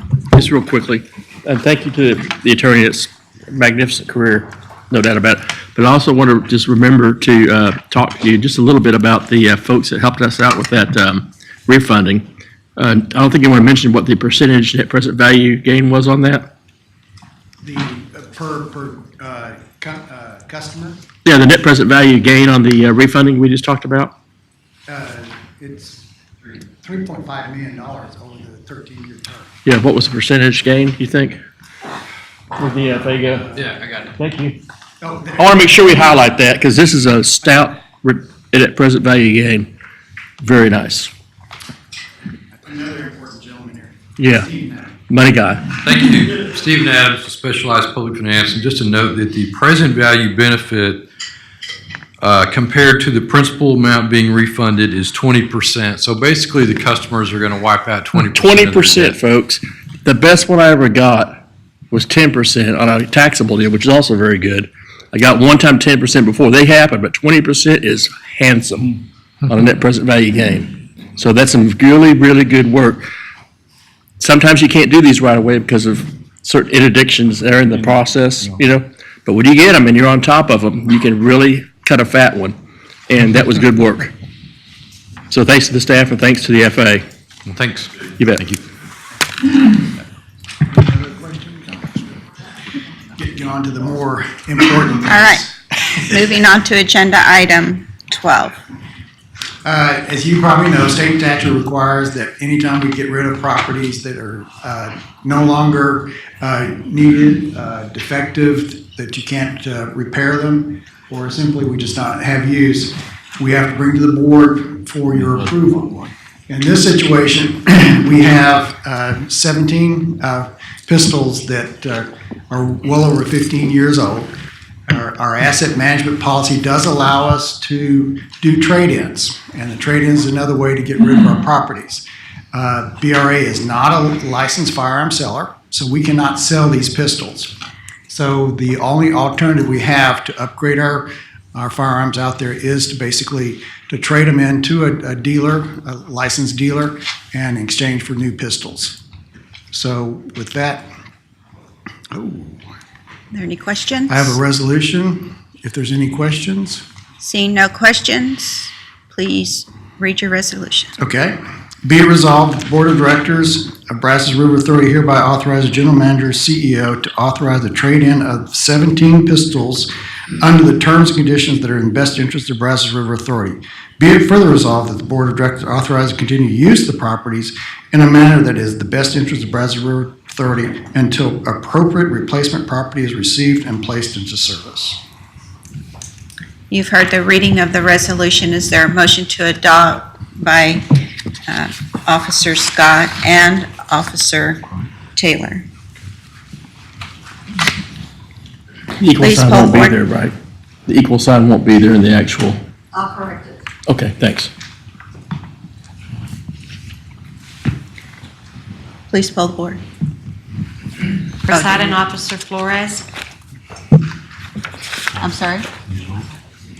Yes. Yes. Presiding Officer Flores, Yes? Director Bell, Yes. Director Zacanino, Yes. Director Bennis, Yes. Director Henderson, Yes. Director Huber, Yes. Director Crone, Yes. Director LaChance, Yes. Director Leslie, Yes. Director Lloyd, Yes. Director Luton, Yes. Director Rankin, Yes. Director Sanderson, Yes. Director Scott, Yes. Director Smith, Yes. Director Tallis, Yes. Director Taylor, Yes. Director Wilson, Yes. Item number 14, report and possible discussion on external audit plan by David Thompson. surplus property. You jumped to surplus property. Oh, sorry. Surplus. Oh, sorry. Agenda number 13, item 13, discussion and possible action, surplus personal property by David Thompson, Chief Financial Officer. So we've already discussed the state statute. Just the only mention on the surplus properties here is that we will, instead of trading in, we will put these on a well-advertised auction to sell them, once you approve it. So what I'd like to do is let you look at the properties that we are surplusing, and if there's not any questions, I'd like to read the resolution. I'm curious, what do we have gym equipment for? Is it law enforcement training? I think it, Oh, yes, we have a gym located there at PK that staff uses. And this is old gym equipment that's broke, unsafe, things like that. We're doing a little house cleaning. A lot of this was located in a storage unit on the west side of the lake. So It serves as a benefit that BRA provides the employees, and so we get a discount here at our central office. At Possum Kingdom, there's not a location that's in close proximity, so that's why we have that there. So they utilize those funds at Possum Kingdom to develop their own. any other questions? Seeing no other questions, please read your resolution. Will do. Be it resolved that the Board of Directors of Brazos River Authority hereby authorize the General Manager, CEO, to dispose of the following surplus personal properties under the terms and conditions that are in the best interest of Brazos River Authority. Be it further resolved that the Board of Directors authorizes the General Manager, CEO, in certain instances to continue to use and/or maintain previously authorized surplus property in a manner that is best interest of BRA, Brazos River Authority, until appropriate replacement property is received and placed in service. Items no longer needed or repairs not cost efficient. Possum Kingdom, 2 lots of gym equipment, approximately 15 pieces. 1 lot of air conditioners and heaters, approximately 5 pieces. 1 lot of bookcases and cabinets, approximately 8 pieces. 1 lot of office furniture, approximately 9 pieces. 1 lot of pumps, electrical equipment, approximately 20 pieces. 1 lot of maintenance equipment, approximately 10 pieces. Central office, 1 lot of office furniture and picture frames, and approximately 80 pieces. 1 lot of freezers and miscellaneous equipment, approximately 3 pieces. And 1 2011 Ford 150, VIN number 1FTFX1CF1BFB05626. You've heard the reading of the resolution. Is there a motion to adopt? First by Director Hubert and second by John Henry Luton. Please poll the board. Presiding Officer Flores? Yes. Director Bell? Yes. Director Zaccanino? Yes. Director Bennis? Yes. Director Henderson? Yes. Director Huber? Yes. Director Crone? Yes. Director LaChance? Yes. Director Leslie? Yes. Director Lloyd? Yes. Director Luton? Yes. Director Rankin? Yes. Director Sanderson? Yes. Director Scott? Yes. Director Smith? Yes. Director Tallis? Yes. Director Taylor? Yes. Director Wilson? Yes. Agenda item number 14, report and possible discussion on external audit plan by David Thompson, Chief Financial Officer. This is our first year with Baker Tilly. We had RSM prior years, and I have Aaron Worthman from the partner in charge of Baker Tilly for our audit. And we have completed the retirement audit without any issues, and we're getting ready to start our full financial audit. This for FY 2019, and I present to you Aaron, and he will talk to you about our audit plan, and he may have any questions or comments. This little button here moves it forward. Okay.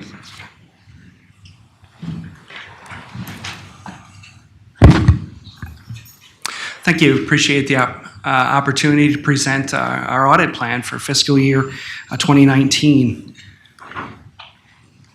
What I want to do first is I want to introduce our audit team as well as give you some background on Baker Tilly, since I probably haven't presented in front of most of you at this point. Go through our 2019 audit plan and then go through a required communication that we need to have as your auditors with you charged as governance, and then certainly open it up to any questions. So just to give you some background about our firm, Baker Tilly is roughly depending on the date, the 13th largest firm in the United States. We have our offices across the country. The ones pertinent to you, your audit will be completed out of our Austin office. I'm a partner in that office in charge of our assurance practice. We also have offices in Dallas and Houston as well. One thing about our firm, and one of the things that we presented when the audit was out for bid, is we have a group devoted entirely to serving entities such as yourselves, river authorities and utilities. In fact, from myself all the way down to our interns or staff, the only engagements those individuals perform is just audits of entities such as yourselves. They don't do any tax work, they don't work on any commercial audits, it's just energy and utilities.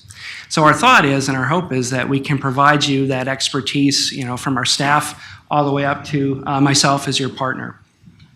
Another differentiator we have is we staff our audits probably a little bit heavier than most firms do. You can see here that you have two seniors, or one senior manager and a manager on your engagement. Those individuals, between both of them, should be in the field almost 100% of the time. And when we get to final field work, I will also be on site as well. Some of the audits that I partner, CPS Energy would be one, LCRA's benefit plan audits, Guadalupe Blanco River Authority, San Antonio River Authority, ERCOT, Brownsville, and then San Antonio Water System. So some of your peers. And our hope is that as we go through and work with your management, whether it's accounting implementations or dealing with sensitive estimates or certain utility transactions, we can provide you some of the background that we've seen with these other utilities.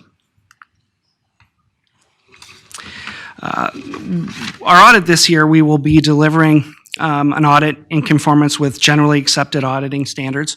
Those are the standards that we are required to follow when we perform an audit. In addition, we also need to follow government auditing standards. Those are specific standards that have increased continuing professional education for your audit team, increased supervision, increased due care. You'll get a separate opinion that your audit was done in accordance with government auditing standards. We also would do a single audit if your federal expenditures were more than $750,000 in the current fiscal year. My understanding is you will not be required to have a single audit this year. And then lastly, we'll give you a written communication that talks about any issues that we had during the audit or any material weaknesses or significant deficiencies that we happen to find. Going through a quick timeline, as David had already mentioned, our preliminary field work and planning was performed the week of July 8th. We have our information technology work, taking a look at those controls, which I'll talk about in a bit. That will be ongoing next week. Our final field work is scheduled for the weeks of October 21st, 28th, and then the wrap-up November 14th.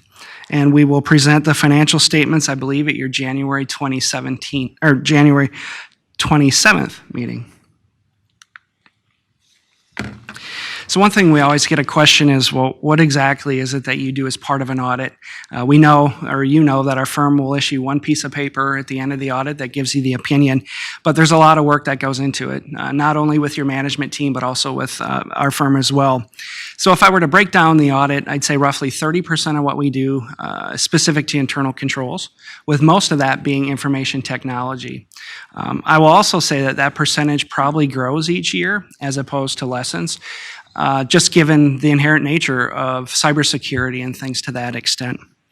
The other 40% of what we do are substantive tests.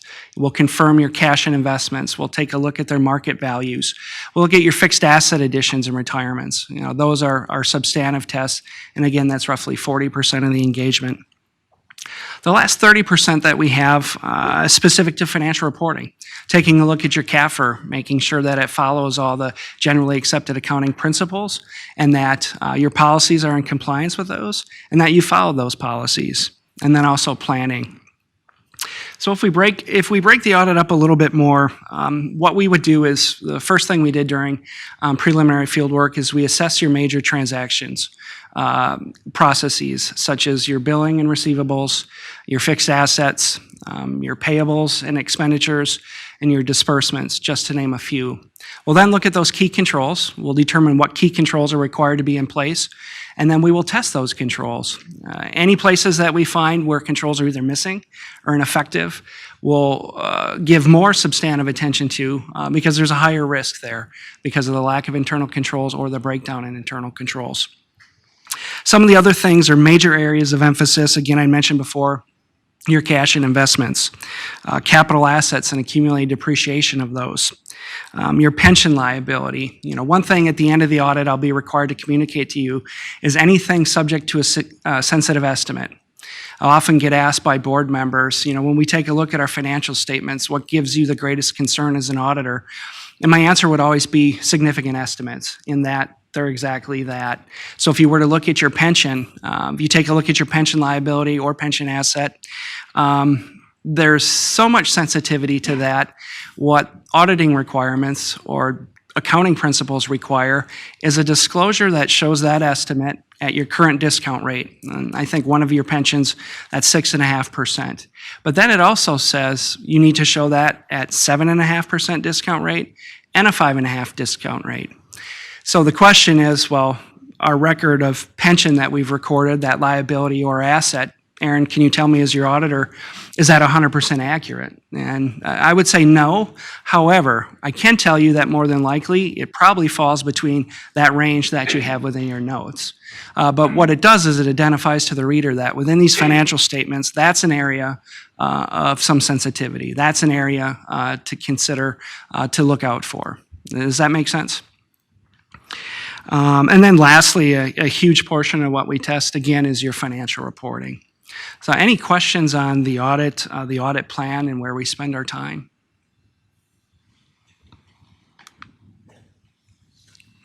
And then the last section that I want to do, earlier we had provided a communication letter based on our audit. If we were to go back maybe 5 or 6 years ago, I'd say your audit communications, more than likely, were the auditor would come at the end and give you the audit results. They may or may not have come to a meeting like this to give you their audit plan. My guess is they probably didn't.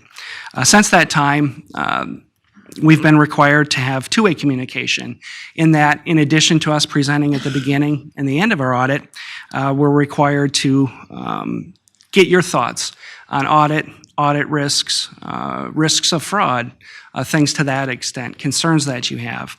So one of the things I wanted to do here today is let you know, either in this setting or certainly when I reach out to you to conduct our fraud interviews, I will be reaching out to members of the board, but we'd like to get your input on any fraud risks that you have, any areas of concern, anything you think we should spend more attention to. Things to that extent. And that doesn't go for just while we're planning the audit, that goes throughout the entire year. One thing I can tell you as a governing body is, just as much as I don't like surprises, I'm sure you folks don't either. So just know that when we do get to the end of the audit, it should be pretty uneventful, I would see it. If we did have a major concern or there were any issues that we developed, that would not be the first time you'd hear about it. I would reach out to the chair and have those discussions accordingly ahead of time. So with that, we just like to say thank you for engaging us to perform the audit. We're excited about the opportunity. Our first audit went very well, and I know our staff have already started developing a good relationship with management, and we're excited to get going and work on the financial audit.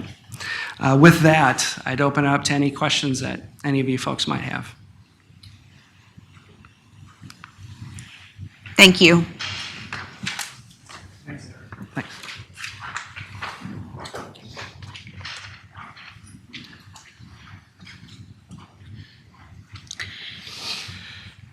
Agenda item 15, report and possible discussion on fiscal year 2019 third quarter budget report by David Thompson, Chief Financial Officer.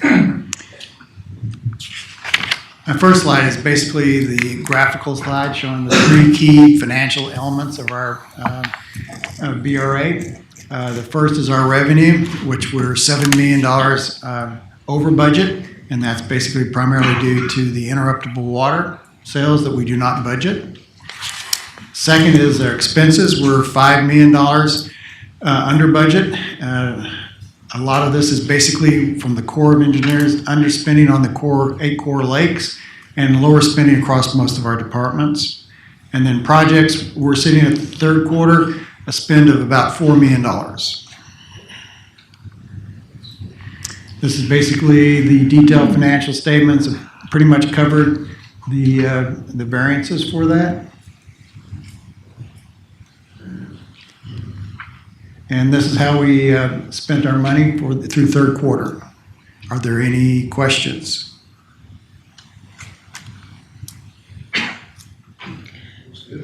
All right.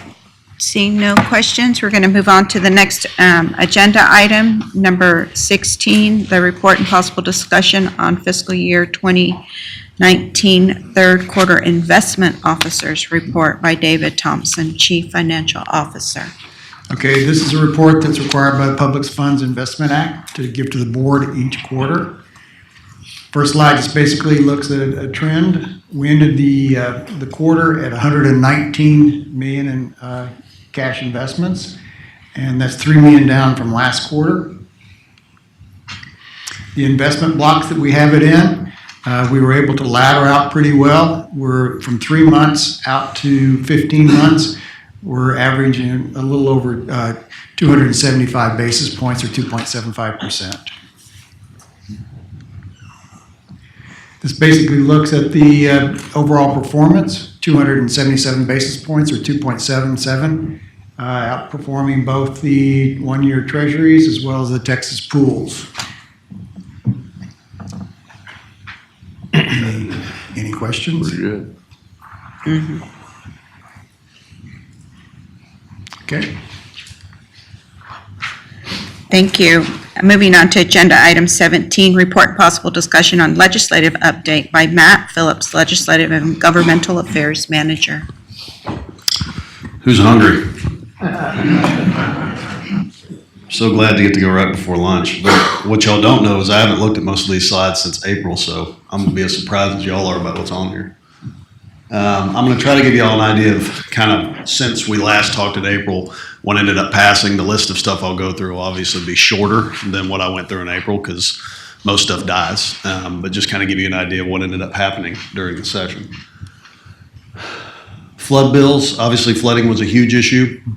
We talked about House Bill 26 in April, requires us to have on file with TCEQ a plan for how we're going to notify downstream emergency operations centers when we make gate releases. That's something that we already do. We're just going to have to formalize it and document it with TCEQ. Senate Bill 6 is very heavy on training for local officials to be ready and prepared for and able to recover from disasters. But even more importantly, Senate Bill 6 and its companion bill, House Bill 5, have a provision in there that requires the creation of a wet debris study group. And the important thing that that group's going to look at is assigning roles and responsibilities for dealing with debris in rivers.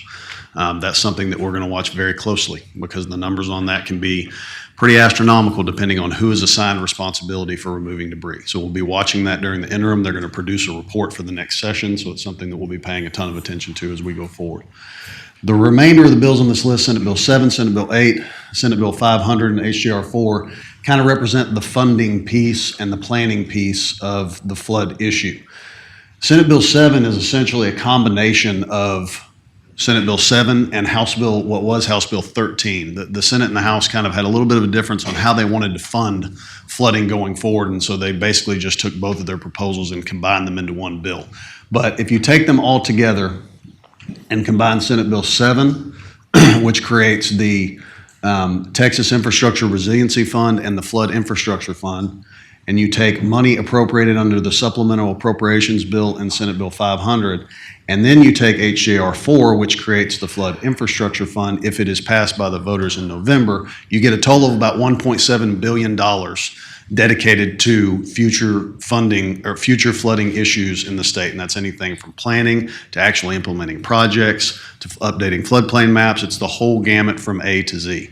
What all of those processes will eventually fund is what comes out of Senate Bill 8. Senate Bill 8 will create a state flood planning process similar to the statewide water planning process that we currently have in place, but just for funding. So the state will be broken up into regions.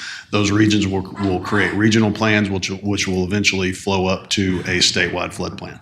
What comes next for all of this, for every single bit of this, is that the Water Development Board was given a ton of leeway to create rules on how they're going to implement and administer these funds, and then how they're going to create the statewide flood planning process.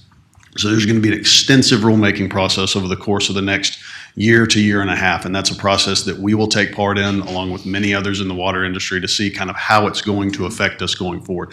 I know for a fact we'll obviously be affected by Senate Bill 8, because we're going to be in some of the regions that the state gets broken up into to create flood plans, similar to the water planning process. Surface water, it was a pretty quiet session on surface water. Probably the biggest thing for us is House Bill 723, which requires updates of water availability models for the Brazos, the Red, the Nueces, and the Rio Grande rivers. Will be the first one up. TCEQ is currently seeking proposals for engineering firms to begin that work. That's something that we'll watch very closely. And then House Bill 1964 allows smaller, less consequential amendments to water rights to get moved through that process faster, trying to reduce that water rights backlog at TCEQ. So for instance, if you've got a diversion point on one part of your property and you want to move it to another part of your property and there's no water right holders in between one point and the other point, it allows you to an expedited amendment process. It was a busy session on groundwater, but most of the controversial stuff didn't pass. So it's things such as loser pays for groundwater, or the requirement that groundwater districts over the same aquifer adopt the same rules or mirror rules. None of that stuff passed. So what did pass, and Brad alluded to some of this earlier, were things to promote the use of new technology such as ASR, so studying ASR and basically creating a regulatory environment for aquifer storage and recovery, and develop a brackish groundwater to encourage folks to go out and use those technologies. And as you saw with the MOU that you allowed us to enter into earlier, that's something that we're going to be interested in the future.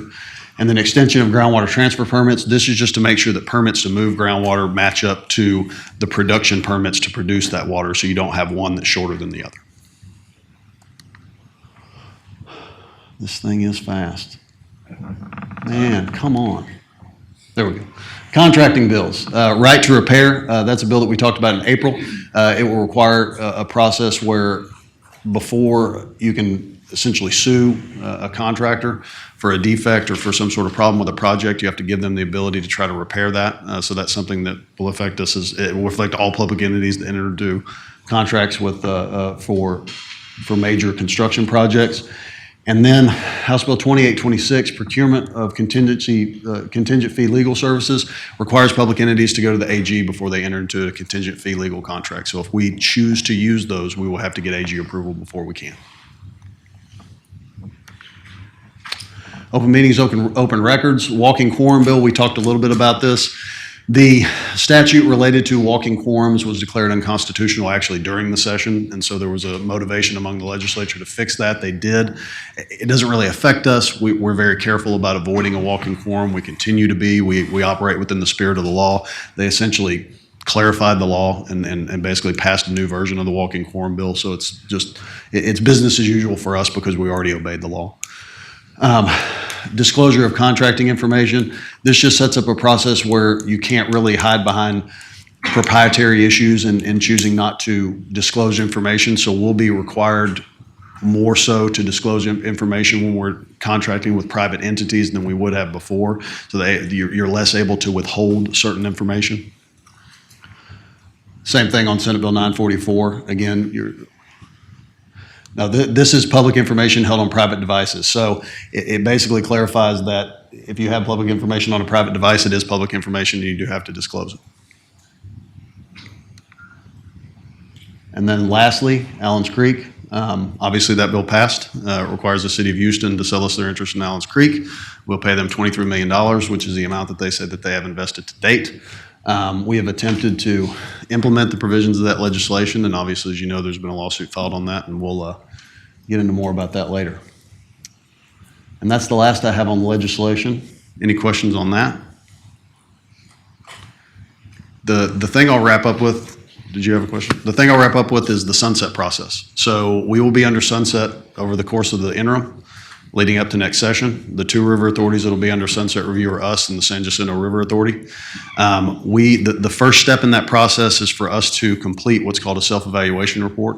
We're in the process of completing that report. It's being staffed amongst all of us. We have to turn that in by the beginning of September.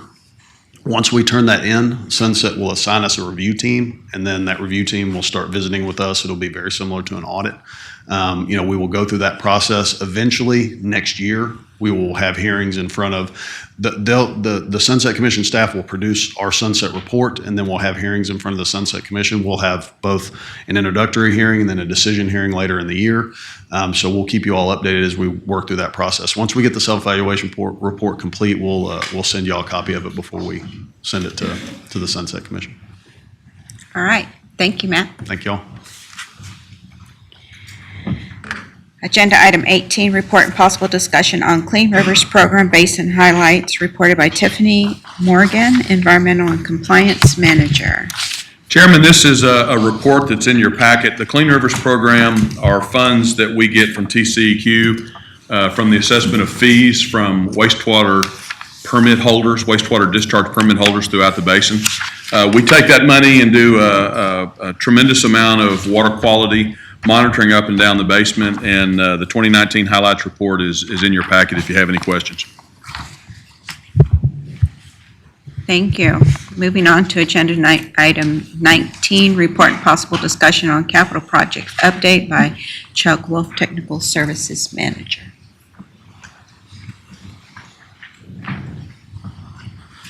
Jim, you were wrong. It's still in the morning. So wanted to give you guys an update on what we're doing with capital projects and capital project follow-through.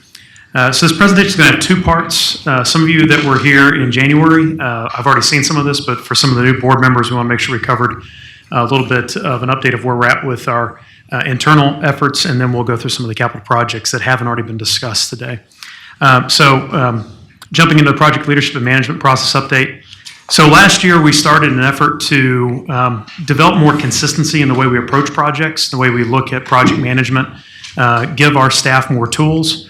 As you're probably aware, most of our staff that are managing projects, that's not their only function or their primary function. They have other roles, and they're doing this to support us organizationally. So we wanted to give them the best tools that we could possibly give them to be successful in that role. One of the things that came out of that process early was a mapping of sort of our project life cycle. Everything from concept to need identification, all the way through, if it's a project we would construct and operate, construction operations. And of course, once you're operating facilities, you identify new concepts and needs, and the process starts over. Probably the best thing to point out on this slide is that the first three elements of this actually tie into the next agenda item, which is our capital, our risk-based capital management and planning process. So there's a lot of connectivity between what we're doing for risk management and project follow-through on project management, as well as what we're doing for capital planning and looking at all of our assets as an organization.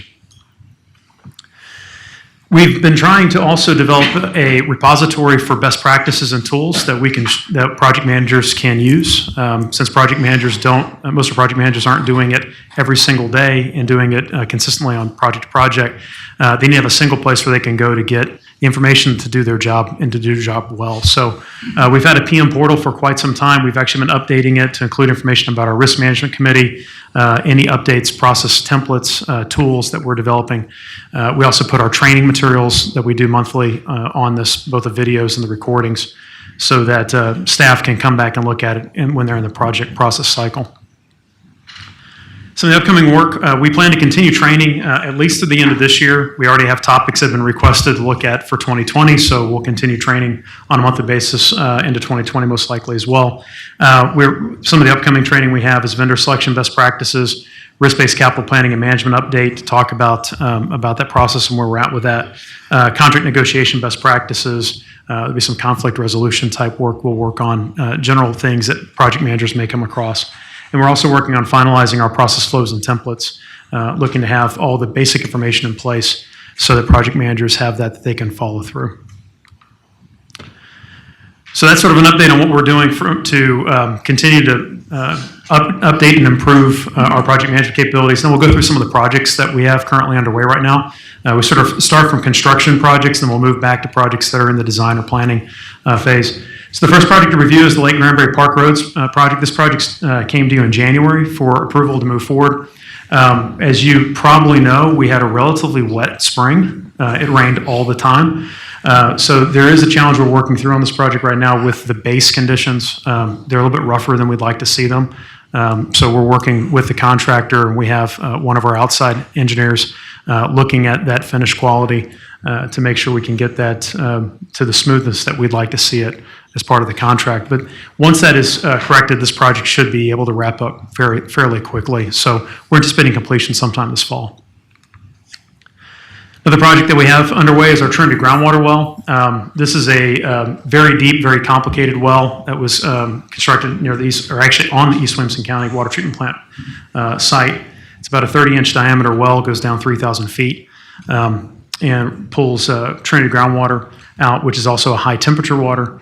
So the well construction of this is complete. We are currently in pump testing. We had an issue with the initial pump. We sent it back to the manufacturer. Contractor was very good. They started pulling the pump before we could even tell them to pull it.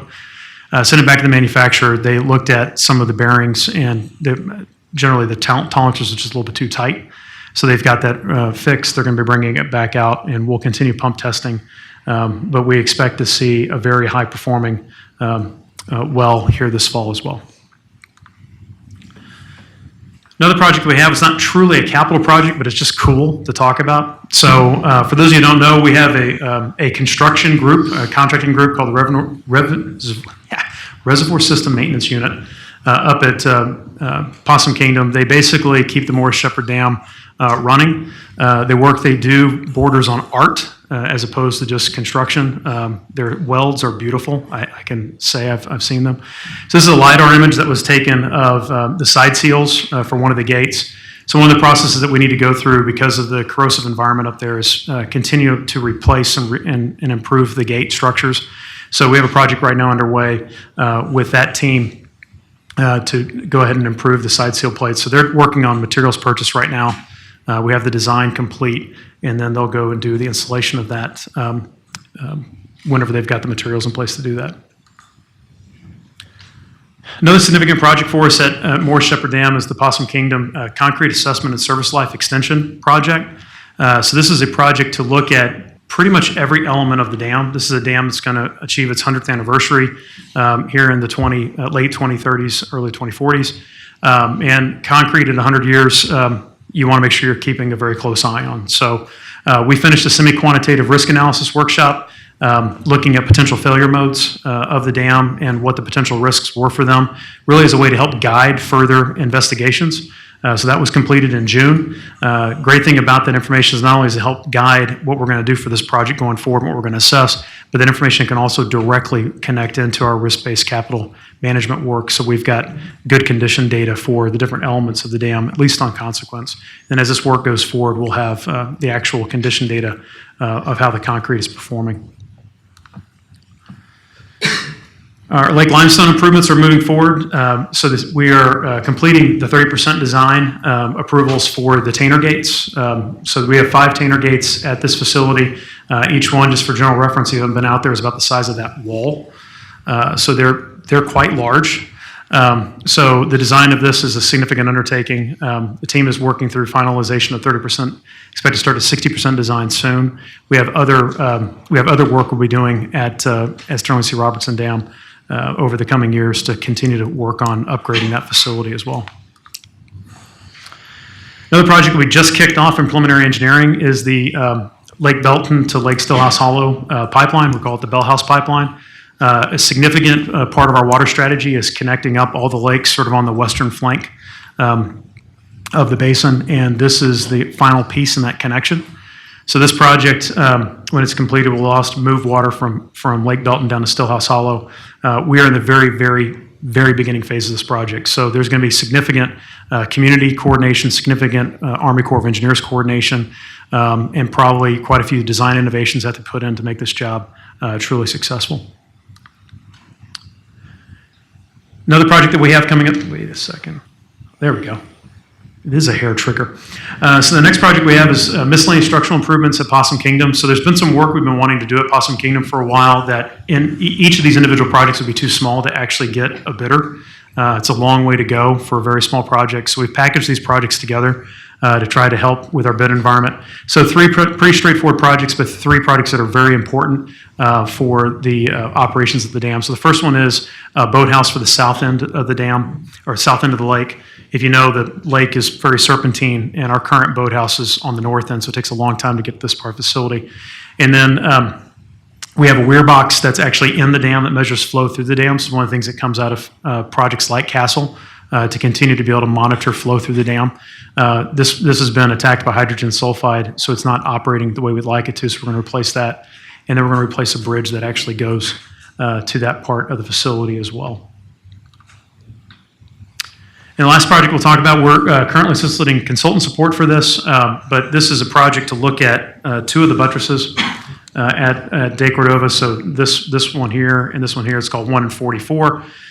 They create the transition between the service spillway and the embankment dam. Over time, we've been monitoring cracks in them.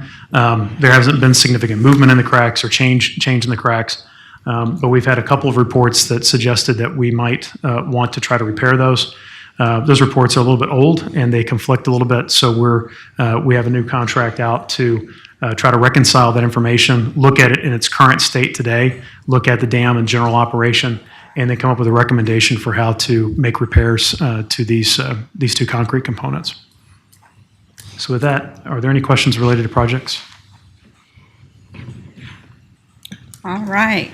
Chuck, while you're still up there, report to us on agenda item 20, report and possible discussion on risk-based capital management update by Chuck Wolf, Technical Services Manager. Okay, so I'll make this pretty quick. So we instituted a risk-based capital management process late last year, really as an opportunity to do some visioning of where we wanted to go. Really, there's three objectives with respect to this initiative. The first one is to improve our decision-making on asset renewal through improved prioritization of assets across the BRA. Second one is to develop a reliability-centered maintenance program to maximize the impact of available operating funds. And then the third is to improve long-term capital forecasting through improved assessment of renewal needs. So how do we go about this? In general, the process for this is pretty straightforward. Where it gets challenging is in the details. So what we want to do first is we want to assess the condition of our assets and then their criticality, or what happens if they were to fail. From that, we can build two sets of risk profiles. The first one is a relative risk by asset. So we can actually, because we have a consistent measurement system, we can look at every asset and say what one's risk is in comparison to others. We can also use that information to build a profile of risks across the BRA that we can manage from the board level through the staff on how we want to manage going forward, what our general risk profile is. From that information, we can prioritize projects for asset renewal so we can hopefully lower that risk profile. And then we can manage also our long-term capital forecasting because we will have better vision on the things that need to be replaced well into the future. So in order to set this up, you have to have a good way of measuring risk. So the industry standard for this is to look at three variables. The first one is the likelihood of failure. And by that, we look at the condition of the asset. We look at its physical condition as well as its operational condition, trying to assess things such as the mortality or when it's going to actually fail, its capacity, availability. Is it obsolete? So even if it's performing well, if something were to go wrong, can we get replacement parts for it or can we actually maintain it? And then is it accomplishing the level of service that we expect it to accomplish? That factor is multiplied by the consequence of the failure. So you think about likelihood of failure as a probability. Think of consequence of failure as an impact. So we look at economic factors, regulatory factors, and organizational factors. I will tell you when we get to this point, this will be something that there will be a lot of discussion among staff and probably among you as far as how we want to establish some of these factors because they are organizational leadership type things to look at. And then we look at the redundancy because most engineered systems are not designed to where they have the minimum amount of units that they need. They usually have some level of additional units embedded into them. So if you have three pumps operating and you need three, that's a redundancy of one. But if you have four pumps and you only need three, then that redundancy actually reduces your relative risk for those assets. So we want to be able to measure that. That information gives us a risk score. We can plot out the risk score. Actually, what was done on Counsel was a plotting into a table similar to this. We can plot it, or we can actually use the math and put it into programs and use that for prioritization of assets. From the risk score, we can start to assign CIP groups. Everything from an immediate, what we'd want to repair and replace in the next 1 to 5 years, to the long-term, repair and replacing in a 20-year window. This is where the long-range financial planning gets incorporated into the process. And we use different business rules, which we have not formalized yet, but we will formalize as part of the process going forward to help us make the assignments to those CIP groups. And once we have that, we can discuss the projects that would be applicable to that. So some updates from when we discussed this in January. First one is that we've selected David Jones. David, stand up. So David is going to be our capital improvements planning administrator, help us actually drive this initiative forward day to day. David's had a long career with the BRA, very successful career. One of our project engineers was our engineering services manager, was actually the interim technical services manager before I came in. So really excited to have him helping us guide this process and looking forward to him bringing his knowledge of all of our facilities to help us do it really well. We've also established some initial asset hierarchies for the dams, for the wastewater treatment plants and water treatment plants. What the hierarchies do is they allow us to assign those criticality information to groups of assets as opposed to every single asset. Right now we have 4,786 assets in our database. We don't want to assign that information to every single one. We'd like to assign it at a little bit higher level. Otherwise, we'd go insane. We've also done some work met with peers. So Tarrant Regional Water District has done a lot of this work. Trinity River Authority has done quite a bit of this. Even one of our customers, City of Sugar Land, has gone through a significant process for asset management. So we met with them and discussed how their deployments have went, things that they've learned, and tried to incorporate that information into our plans going forward. So some next steps, we need to get to the serious part of developing and deploying the program. We've done about all we can do with our internal staff time and resources. So we do have an RFP that's out to help us get some consulting support to really help drive this forward and accelerate it. So the point here would be to finalize our asset list for inclusion in the program, develop condition assessment criteria, develop the level of service and criticality guidelines that we're going to use for measurement of risk, and then develop those business rules I talked about that we haven't really formalized yet so we can prioritize assets into projects. And then once we have some of the information put together, we want to go through a piloting process. We've selected Day Cordova Bend Dam because it's the dam that we're not doing a lot of other investigations at, or we're not completely upgrading the equipment at right now. And then the East Williamson County Water Treatment Plant, because that's the only facility that we own and we operate. So we'll use our pilots at facilities where we can get the biggest bang for the buck for us long term.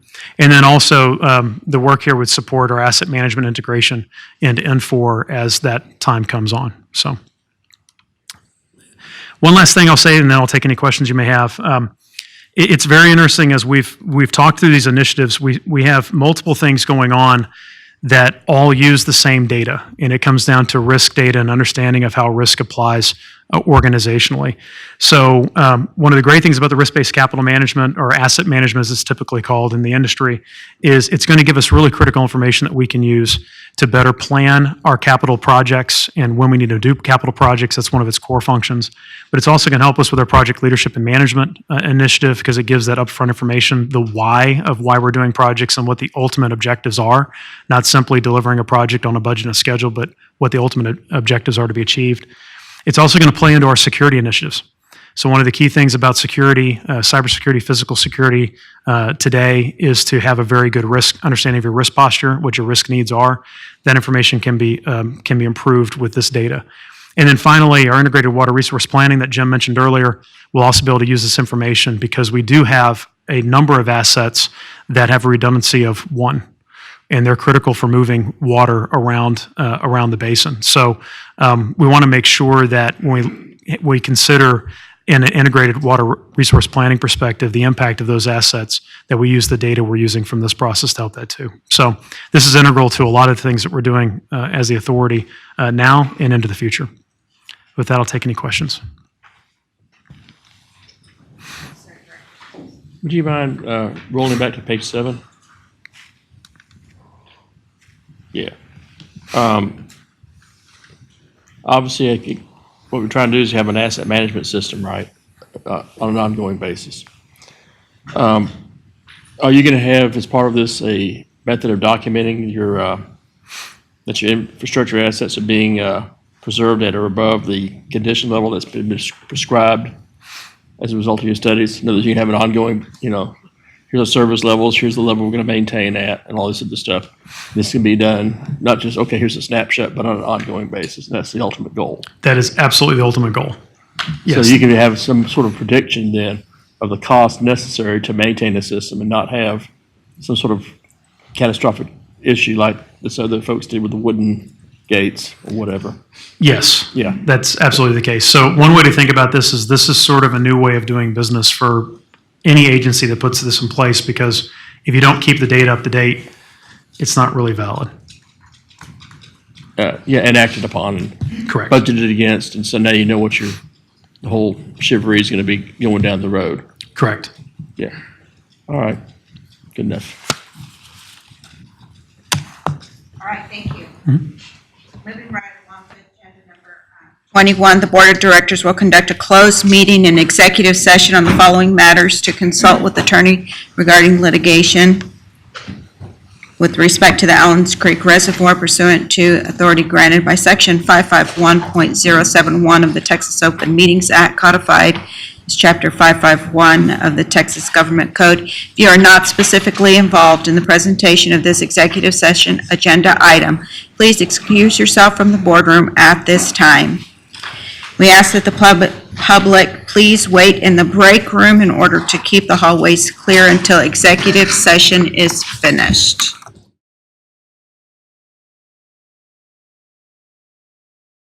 All right, the Board of Directors will reconvene now in open session at 12:57.